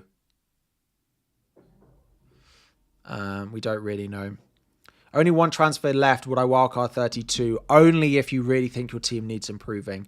What about Bowen? I'm just going to have to hope that Calvert-Lewin and João Pedro do enough to get close to either Thiago or Bowen. If Thiago and Bowen do really well this week and DCL and João Pedro blank, I'm in a bit of trouble. Your budget is not enough. You can't get Thiago. Well, I'm not going Thiago, so... Why Gross over Matoma? The Brighton mids are a complete minefield. Matoma, Gross. If you want minutes, go Gross. Basically. If you don't mind a bit more risk, then it's Hinchelwood or Matoma. You can't afford Palmer. Who should you drop? I mean, I drop Senesi down to a Bijol. I drop Gross down to like an Hinchelwood or something like that. There are a few changes you can make. Is it wrong to not wildcard this game week? Your team is fine. No, if your team looks good and you don't want to wildcard, don't wildcard a team that you think looks good if you don't see the benefit of it. I'm just hoping I get through this week with enough points, but yeah, slightly nervous of it. If Enzo wasn't banned, everyone would have him. But it doesn't impact his double game week. No, but the issue with it is if you go with him over Gross, I'm then forced to play like Tavernier away at Arsenal when my team already looks bad this week. Anderson or Gibbs-White? Interesting question. Anderson is better long term, but short term, Gibbs-White. Like if you're on free at 33, wildcard 35, I'd go Gibbs-White and try and chase the goal. Hinchelwood is just slightly less nailed because they've got, like, he doesn't play 90 every week. They've got other players who can play that position. Like Gomez could play there. I think it'll be Hinchelwood, but you never know. I just don't like the Gross pick. I think it's a bit gross. Why not Minter? Now, his minutes are very unpredictable.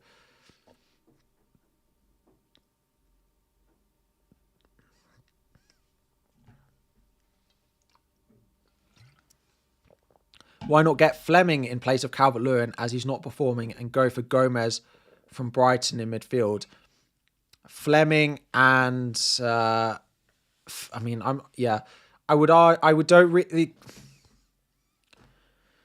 Calvert-Lewin has good fixtures from 35 onwards. Fleming will be an issue further down the line, and I don't want to run the risk of Gomez being on 9 yellows. What about Munoz instead of Gabriel? Munoz instead of Gabriel. Yeah, I don't mind that. Again, the benefit to going Munoz over Gabriel is if everything goes horribly wrong next week, you could just play Munoz at home to West Ham. It's not the end of the world. I could go Welbeck and Aronson. Yep. I actually can't. Well, I can, but I also can't, right? In game week 32, if I go and put Aronson in here. If I go Aronson and Welbeck, I can't afford my 2 planned transfers in 35. I'll be short of the money. So we are 12 minutes to go from the deadline. We're going to crack on and do as many questions as we can now. We do have a few things to discuss at the end of the stream. If you do want to hang around, we are going to stay live for a little bit at the end, particularly up until first lineups, but also just to do like fantasy challenge, which we also do, a few other things to talk about as well. So if you do want to stick around at the end of the stream, please do drop a like if you are enjoying the stream, and subscribe if you are still not. Is Gross on pens? We don't think Gross will be on pens. He's probably in the order somewhere, but not definitely on pens. He is on set pieces, and he is nailed for 90 every week. Thoughts on Ampadu over Gross? I don't mind Ampadu. I just don't see the DEFCON appeal so much when it's a really short-term pick. Like, you're not going to pick a DEFCON player on a free hit, for example. So it's only 1 week longer than that. That's why I don't love the Ampadu pick, because DEFCON, like an Anderson, is great because over 10 weeks, he's the highest scoring player. Like, you never really see people say, oh, Anderson was great this week, apart from when he scored. But thoughts on Ryan over Tav? I still think Tav will have some pen share, like Krupi's not nailed. So I still like Tavernier over Ryan, whose goals have dried up a little bit. I am listening. Please read out your wildcard. It is currently Verbruggen, Van Heck, Gabriel, O'Reilly, Senesi and Hill, Bruno, Gross, Palmer, Semenyo, Tavernier, Haaland, Calvert-Lewin, João Pedro, and Darlow, the backup goalkeeper. You have just two transfers and wildcard. Better to pick Munoz instead of Gabriel to save 1 transfer next week. Yeah, don't mind that. If you don't want to be forced into a transfer next week, you can just go with Munoz. Liz, apologies. When using the bench boost free hit triple captain, I'm wildcard 32, bench boost 33, free hit 34. Same wildcard but short money. Thoughts on Strauch over Senesi and Hinshelwood over Gross? Yeah, they're absolutely fine. Those would be the transfers I would make if I had to. Yeah, so like Gross to Hinshelwood, Senesi to Truffer, Senesi to Strauch, all good. Hill or Strauch on wildcard alongside Darlow. Hill I prefer just about, but I think it's quite close. I wouldn't go Senesi, actually. I'd probably go Hill and Strauch and just bin Senesi. There's no point to own Senesi over Hill. If you're looking at your wildcard and you have Senesi in it and not Hill, I don't really understand why that's the case, because Hill is just cheaper and does the same thing. I changed my opinion on my wildcard because I looked at it and found out, or basically came to the conclusion that if I don't wildcard now, the massive advantage I have of having 5 free transfers, I don't take advantage of that, is basically it. It is a risk playing it now. It's a risk that I don't particularly love, but it's a risk having 5 free transfers makes it feel more acceptable to take. Why have I gone for Senesi and Hill over a Leeds defender? Because I plan on selling Gabriel in game week 33 for their double. So Gabriel, and I don't know if I want Pascal Strauch, Bijol, Goodmanson, etc. because they're all doubts this week. And so I can make that decision. Whereas I know I want Senesi and I know I want Hill. But I don't know which Leeds defender I want. Does Sanchez start both in the double? Probably, but he's not nailed with Jorgensen coming back. Why not using 5 transfers next week and then wildcard 35? I still didn't have enough doublers in my team. I could only have got to about 7 or 8 doublers with the 5 transfers. Gross or Hinchelwood? Yeah, that is what I need to decide. Strauch is a doubt. No, Strauch isn't, but Bijol and Goodmanson are. And I just prefer the cheaper ones. Next game week, you will not be able to get Gordon. Gordon will be in 36. And I can do Gross to Gordon. I do Gabriel to Strauch, Senesi back to Gabriel, and Gross to Gordon is the plan. I'm still looking at this Gross pick. I just don't like it. I don't like it.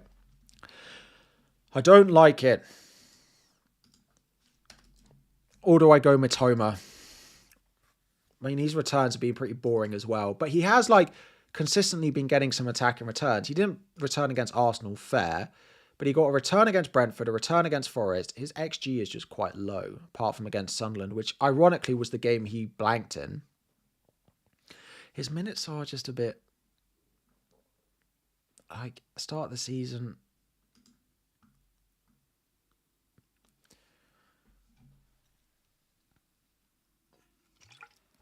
I have considered Weaver. I'm not picking Weaver with playing right back. I'm just not going to do it. Just not going to pick Weaver. He plays right back. Don't like it, then change it. The issue is I don't like the others as well. Hinchelwood was injured for ages. Yeah, he doesn't have the best injury record though, but... yeah, if you want this draft and you can't afford it, Gabriel to... Strauch is probably the way. Fofana and Petrovic over Darlow. I wouldn't go for a Chelsea defender. Hinchelwood has only 7 more points than Mitoma. Hinchelwood has played 1,170 minutes. Whereas Mitoma has played 1,400 minutes. So he's got 7 more points in 400 less minutes than him. Yeah, please check your chips are active if you are playing a chip this week. There will be someone who, after the deadline, tweets, I forgot to activate my wildcard. Please don't let that be anyone in this chat. There will be someone. Please don't let it be you.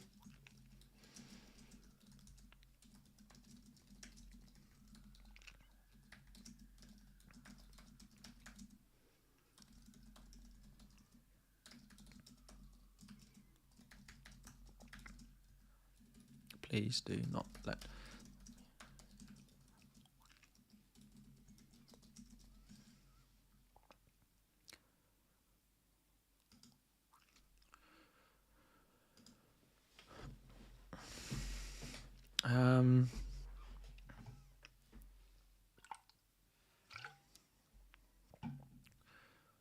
You got saved at least. Well, if someone's saved... Holding the wild card, transfer in Haaland. Yes, if you're not playing a chip in 33 even. You don't have the money. How do I free it up? Probably Senesi to like Bijol or Strauch or something. Holding wild card. Yep, we did. Got your wild card with Hinchelwood, but only 0.5 less. Any changes? No, it's fine. It will just be slightly more difficult for the upgrades further down the line, but you don't need to make them. When I buy like Gordon, you can just buy Wilson or something. Hinchelwood and DCL or Welbeck and Aronson. I'm going with a Brighton mid and DCL.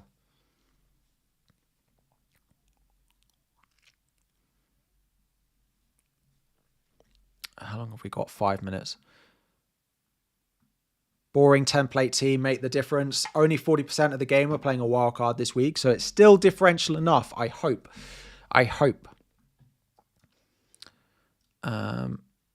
Would I advise I play Munoz instead of Gabriel to save a transfer next week? Yeah, I have no issue with you starting with Munoz over Gabriel. Yeah. Should you play Mane or Mukiele? Love from Norway. I'd play Mukiele over Mane.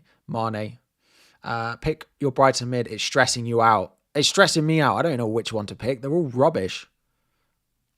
Dear Brighton mids, if you are listening, you are all not worth our time. I just don't think I want to pick a player who plays defensive midfielder when they've got good fixtures for goals scored. And I don't think I trust Mitoma enough. I mean, he is consistent, to be fair. Like 8, 2, 2, 3, 5. Oh, Gross is just boring. Go Mitoma, go with Gross. He's the go. Is he?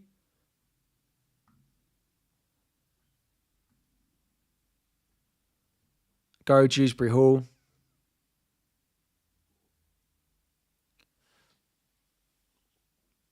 Go Gomez. I'm not going Gomez. It's Mitoma, Gross, or Hinchelwood.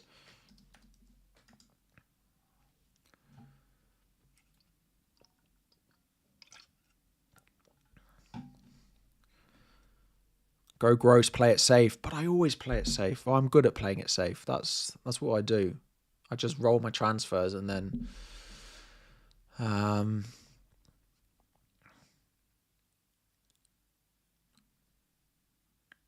I can go... So there were quotes on Hinchelwood. He'll be available for the next game. Just pulled out just to make sure that he was all okay. I did check those quotes though, yeah.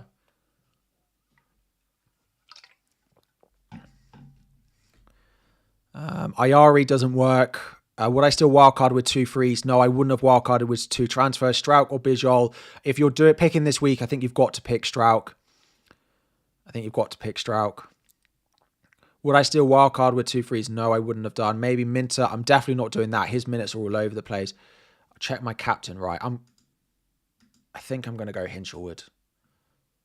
Captain Haaland. Captain Bruno, Vice Haaland. Do I want Hinchelwood? Is that the right choice? If he's not nailed. Anyone who watches Hinchelwood play, can someone just tell me that he's like amazing at football and just like a really good player? If someone could just tell me that in the chat, that would be great. You've got too many Brighton players. I've got too many lots of players at this rate. Yeah. No, he's bad. He's amazing. He's bad. Well... Talented, but not reliable. But I don't need reliable. I need 2 weeks of glory is what I need. Mitoma is better. Hinchelwood is a great player. Love him. Did you see his bicycle kick? Yeah, top player.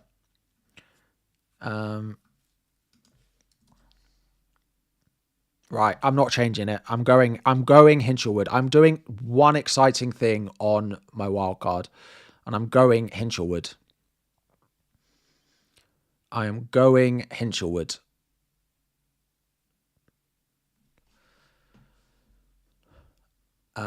Team is locked in. Final minutes.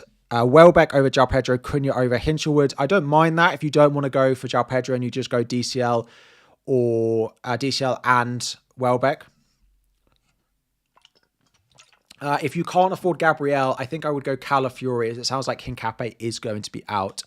No, Gross is available. They're all available. I'm just going with a differential. Hinchelwood birthday goal.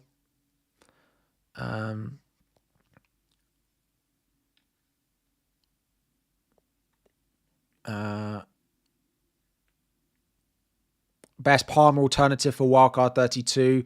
There isn't really. I probably would end up with a single game week player like Sarr or Gordon in there. Why not wildcard with 2 frees? You can if your team needs it, but if your team is good, then I wouldn't wildcard with 2 frees. You've only got... This is the final minute, so if you're deciding whether to wildcard or not, you might be a bit late as you're into the final minute before the deadline. We are going to stop all questions being answered there. If you have got time, go and check your teams, go and check your lineups. My wildcard is officially active. It says wildcard active. If I refresh, it says wildcard active. If I refresh again, it also says wildcard active. That is my wildcard team. Verbruggen, Van Heck, Gabriel O'Reilly, Bruno captain, Hinchelwood, Palmer, Semenyo, Haaland, Calvert-Lewin, João Pedro, triple Bournemouth on the bench. That is going to be the team. If you are heading off, please drop a like on the stream. Subscribe if you are new. Thank you all for joining. But we are going to stick around for a little bit of time after the stream. Yeah, and do a little bit more chatting. Game week 32 team. Lock. Wildcard played. Boring team. But I went how do I spell Hinchelwood? Hinchelwood. Bruno cap. Good luck, everyone.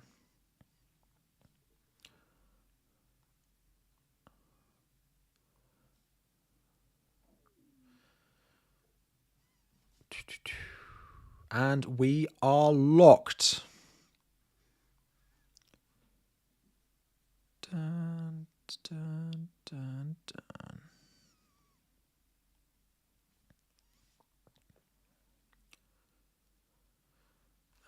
1 second.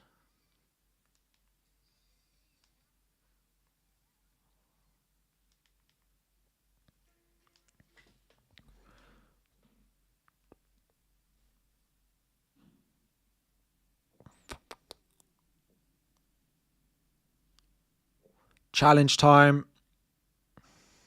Yeah, the fact that I don't know how to spell his name is it's hard on poor old Hinchelwood.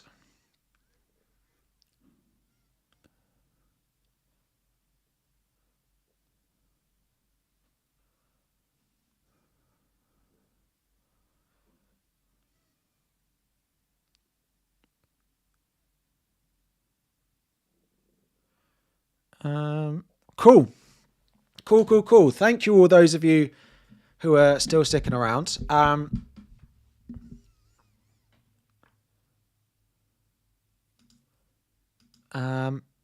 Those of you who are still in, who are going to stick around, first thing we're going to do is I need to pick my last fan standing team. I'm still in. I picked Fulham last week.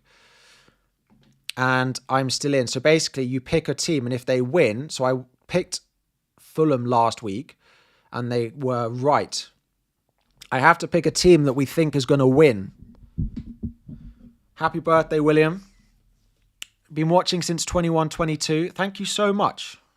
Thank you for putting your time and effort to me, especially all the way back then when my content looked even worse. Who are we picking?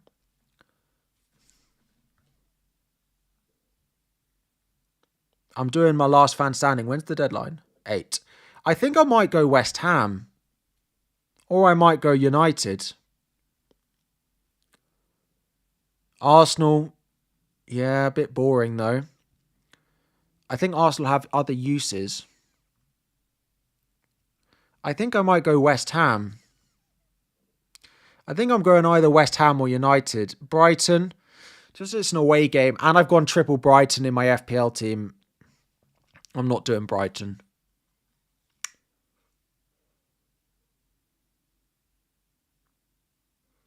Do I go United or do I go West Ham?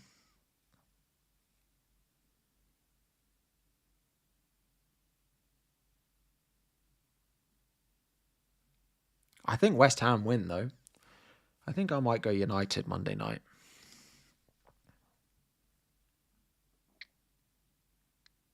Why not Newcastle? Away. I want a home team pretty much every week. Yeah, I could, but I've also sold in Burmo, so I'm not going Newcastle. I'm either going United or West Ham. It's quite a difficult week for it. Harry's a secret United fan, always. That's what Ross says. Just love Bruno so much. West Ham or United. I wonder about West Ham. It's a really difficult week for it.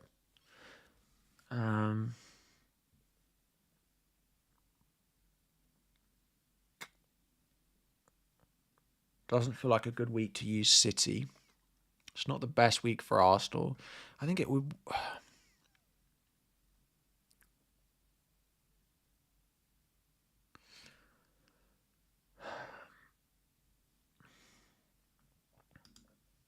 Do United have other games I might want to use them in? Not massively.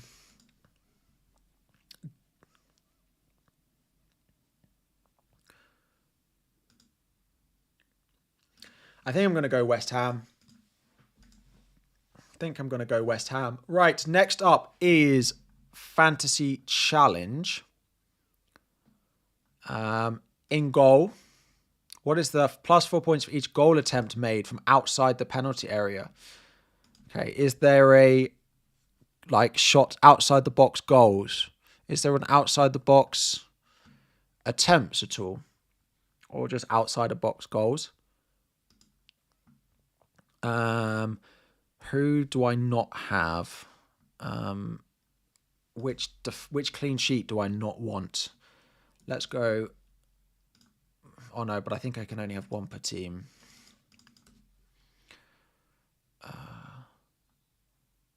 Bowen's definitely going in. Welbeck going. Yeah, Welbeck going in, and Thiago. Where's Thiago? I don't really mind that he hasn't had any. He's going in. Oh, shots outside the box. There is. I always miss it.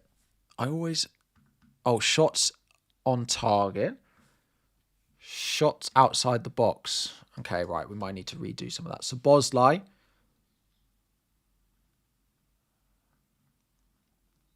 Yeah, don't mind Szoboszlai.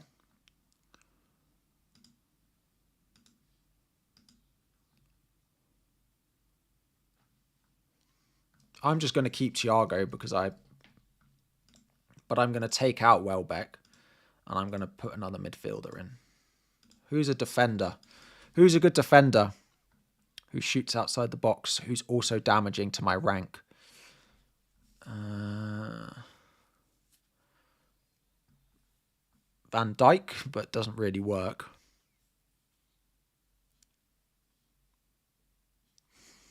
I'm just going to go... Oh, Calafiori I like. I like that. Too many players from Liverpool. That's fine. You can come out. Who's the midfield? Who's another midfielder?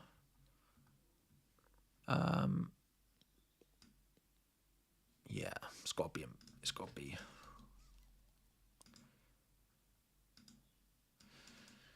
And then pick a clean sheet.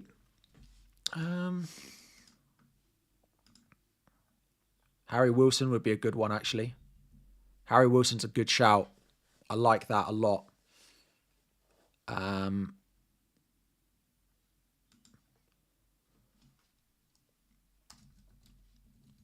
I need a goalkeeper. I'm putting Dubravka in.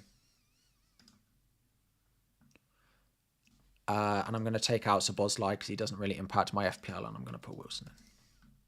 Cool. That is my fancy challenge team. How am I at hiking? I would like to invite... I don't hike that much, but I do like the mountains. I have been to Norway once. It was very beautiful. It was very beautiful. Someone asked how many clone teams. I mean, every wildcard is basically the same.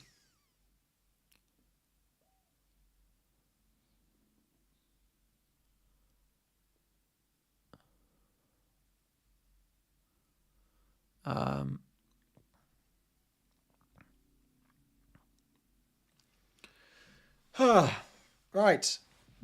Anyone got something they want to talk about? Oh, I also need to decide what I'm going to have for dinner. Holly's not here, and we don't have anything in the house. So what am I going to have for dinner? What am I going to eat? So, I also can turn the slow mode down from 45 seconds. You're probably all shouting at your keyboards. Stinks of a Domino's.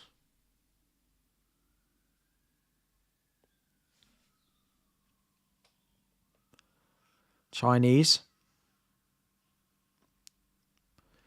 Oh, Super Brew predictions. Let me do those as well. Let's do some Super Brew predictions, and then we're going to talk about what I'm going to have for dinner. West Ham versus Wolves. Well, I'm definitely predicting a 3-0 win to West Ham. Arsenal, Bournemouth. Well, I kept Gabriel, so we'll predict 2-1. Brentford, Everton. 4-2 to Brentford, because I didn't go Thiago. Burnley, Brighton, 1-0 Burnley. Because I, have triple Burnley. Liverpool, Fulham. Liverpool, Fulham predictions. I'm going a 2-2 draw. Palace, Newcastle predictions.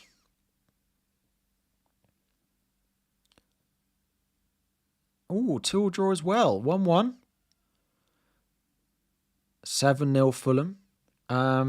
Palace, Newcastle. I think 1 Palace, 3 Newcastle. Big away win. Forest, Villa. 2-1 Villa. Big one. Sunderland, Spurs predictions. Sunderland, Spurs.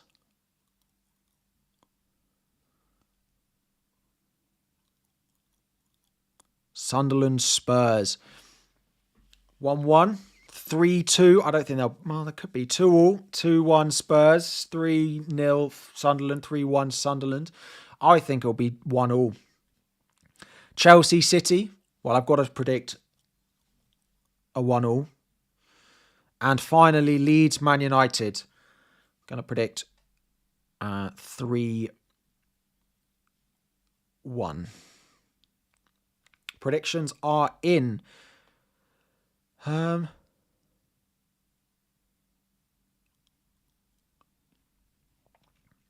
Yeah, what am I getting for dinner? I need some suggestions.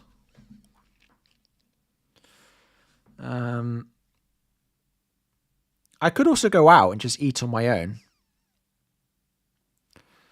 I don't know if I've ever done that, but I'm going to spend the next half an hour wondering what to eat. I do like make sure it's not gross. Chinese curry, scrambled eggs, fish and chips. Ooh.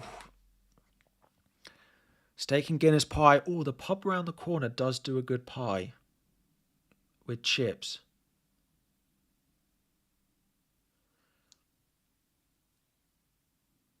I could go there and just... Going out alone on a Friday night. I know. Look at the state of me. I don't know. Or the Chinese is calling my name. But the issue with the Chinese, right, is it's really expensive on your own. Like, if it's just you, I feel like a Chinese is really expensive.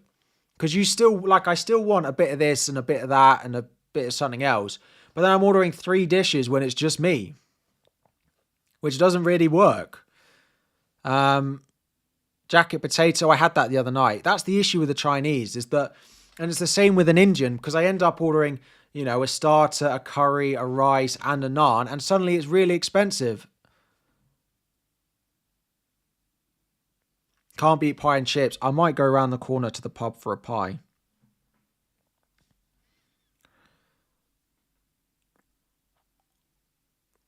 Ooh, interesting. I don't think so. I would love to order a spice bag, but unfortunately, the takeaways in London just don't really do it.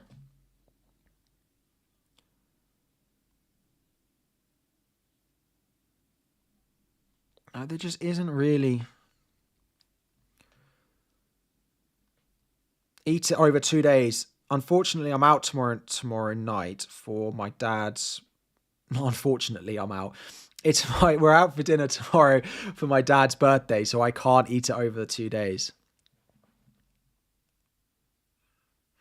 Someone said, go support the pub, keep the pubs alive. I 100% agree. Absolutely, you've got to support your local pubs in this country because they are shutting at an alarming rate.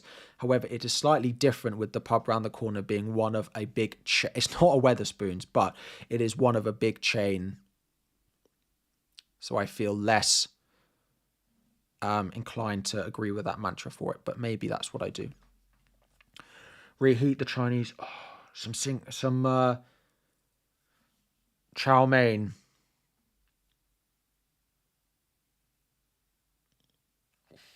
But when am I going to eat it? Right, it's lineup time. Bowen starts, captain. Pablo and Tati both start. Somerville starts. Disasi, Mavropanos, Walker-Peters, Hermansen. Adama, Wilson on the bench with Areola, Potts on the bench, Wan-Bissaka on the bench.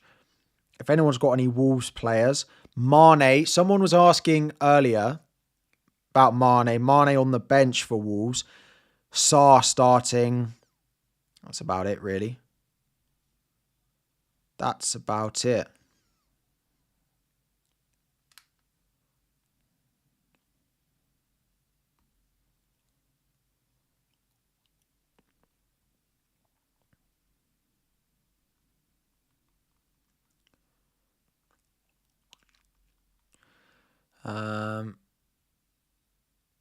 Who did I pick? I've gone for West Ham. But I don't know how I feel about that. Maybe it's either West Ham or United.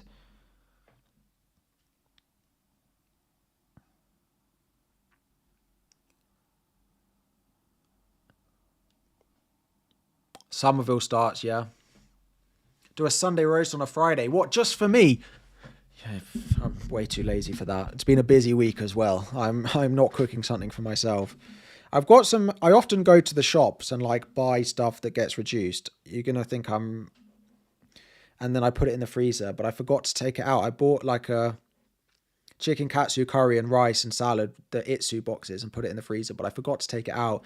And I only realised at like 2:00, and I was like, oh, it's not gonna defrost in time. Do you get a free transfer in the week you bench boost? Yes, you do. So I've got a really interesting screen up for you here, haven't I? No, I didn't even go gross. I went Hinchelwood. Takeaway's the best. Yeah. Who have you gone for in last fan standing? Who have you gone for?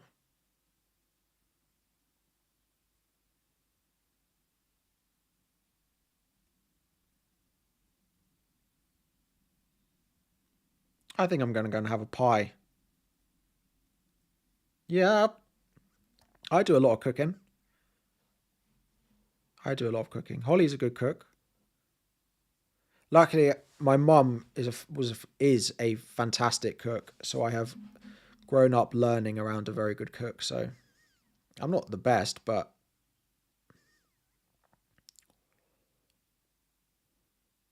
reduced buys are a win, big time. I think I'm going for a pint. What's my favourite food? Oh, it's so difficult. So difficult.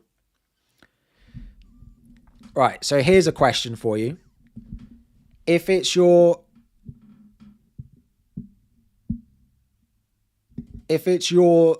say it was your last meal, you got starter, main, pudding, and a drink. What are you picking? Starter, main, pudding.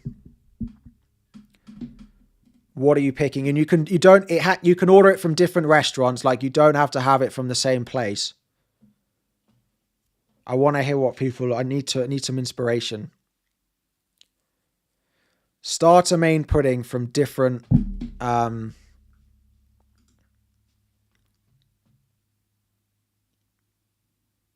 Dessert, not pudding. Starter, main, dessert. Not one of each. Like, you get to pick your starter, your main, or your pudding or your dessert, and your drink. So 4 things you need to put in the chat in one message. what your starter would be, what your main course would be, what your pudding or dessert would be, but put them all in one. So someone's going for a sushi starter, a steak, and then a sticky toffee pudding. Pudding will have to be an STP. If you know, you know. But I need it all in one message with the drink as well.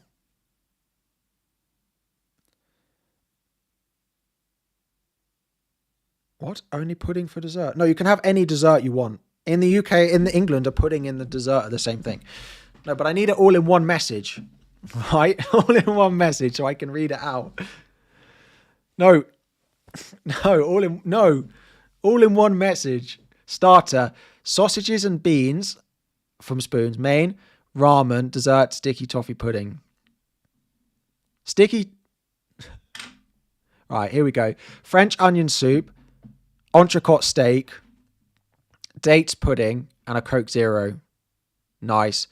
Scallops and chorizo starter, tomahawk barbecue steak with fries, cheese board, IPA drink. I'm not really a cheese board person, but I respect it. Garlic bread, sweet and sour chicken balls with rice, a brownie, a can of Coke. Brownie with ice cream is absolutely goated pudding. Do you know what actually is my favorite, one of my top puddings? You know when you get like the deep fried banana from the Chinese? That is a top pudding. I like my steak medium because I think most places undercook it. So you tend to get medium rare if you order medium. So I order medium. Pita and hummus, char grilled chicken wrap with chips, nice. 2 warm chocolate fudge cake with soft serve ice cream, all the sauces and sprinkles. Yeah, to be fair, someone had a Diet Coke earlier. If it's your last meal, I'm not sure why you're worrying with the Diet Coke. I actually think, to be fair, Diet Coke tastes better. Arancini balls, lasagna, cheesecake with a Malbec. There are some well-versed and high cuisine people in the chat. Deep fried Mars bar, fried banana is more of a South... oh, okay. I've had a deep fried Mars bar once or twice. It was quite nice. Crumbed mushrooms, grilled chicken tikka and fries with dal and cheese naan. Nice. Peppermint tart, passion fruit and lemonade.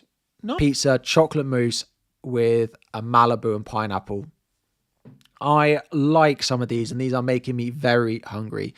You should try slow cooker sticky toffee pudding. I do have a slow cooker. My issue is, my mantra with appliances is if they don't live out, you don't use them, right?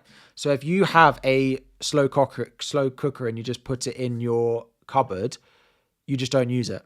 So it lives in my cupboard, so I need to get it out. French onion soup, rib cap steak, affogato, double vodka Red Bull. Swiss fondue and chocolate cake. Fondue.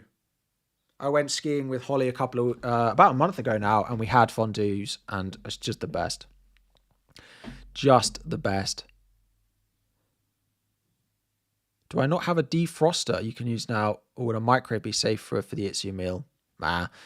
Bit late for that now. Anything cooked in an onion bhaji, spicy vegetable pizza, banoffee pie, and a cider. Nice. Medium Wagyu steak with baby broccoli and baked potatoes. You're all making me very hungry. Very nice. One of my favorite meals is a pie. I do like a Chinese though. But I know I'm going to have a Chinese in a couple of weeks.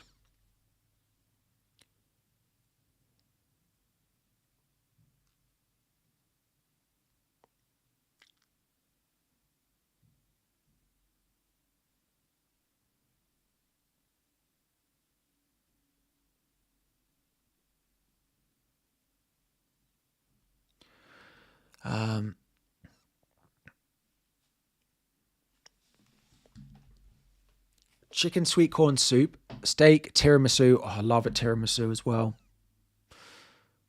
Right. I'm going to get... What is the name of the...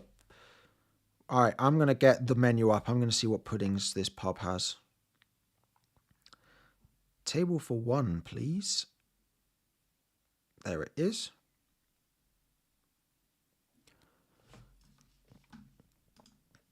Right. Where is menu?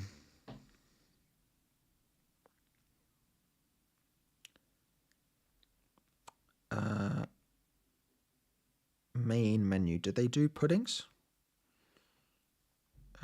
Desserts. They've got an STP. They've got a sticky toffee pudding. They've got a triple chocolate brownie with clotted cream ice cream. Right, I'm off. It's been a pleasure, but I'm going to send you a picture of any Greg still open? Don't know. I love a chow mein. Oh, I love a chow mein. With a hot and sour soup, chow mein. Yes, please. Right. You've all made me very hungry, and I hope you've all got something nice to eat for your dinner, depending on what time of day it is. Thank you all very much. I hope you enjoyed the stream. I hope you enjoyed the little bit of a chat. I'm sure to post on Twitter my picture of my meal, and you can rate it out of 10. Let me know what you think. Thank you all very much. Have a lovely weekend. Good luck to you, whatever your FPL team looks like. I'll see you all on Sunday. I say Sunday because Chelsea City is the late game. So I don't know when I'll record that video. So it might be Monday morning. But yes, I will see you all very soon. Have a lovely one. Thank you all for your support. Yeah, and I'll catch you all very soon.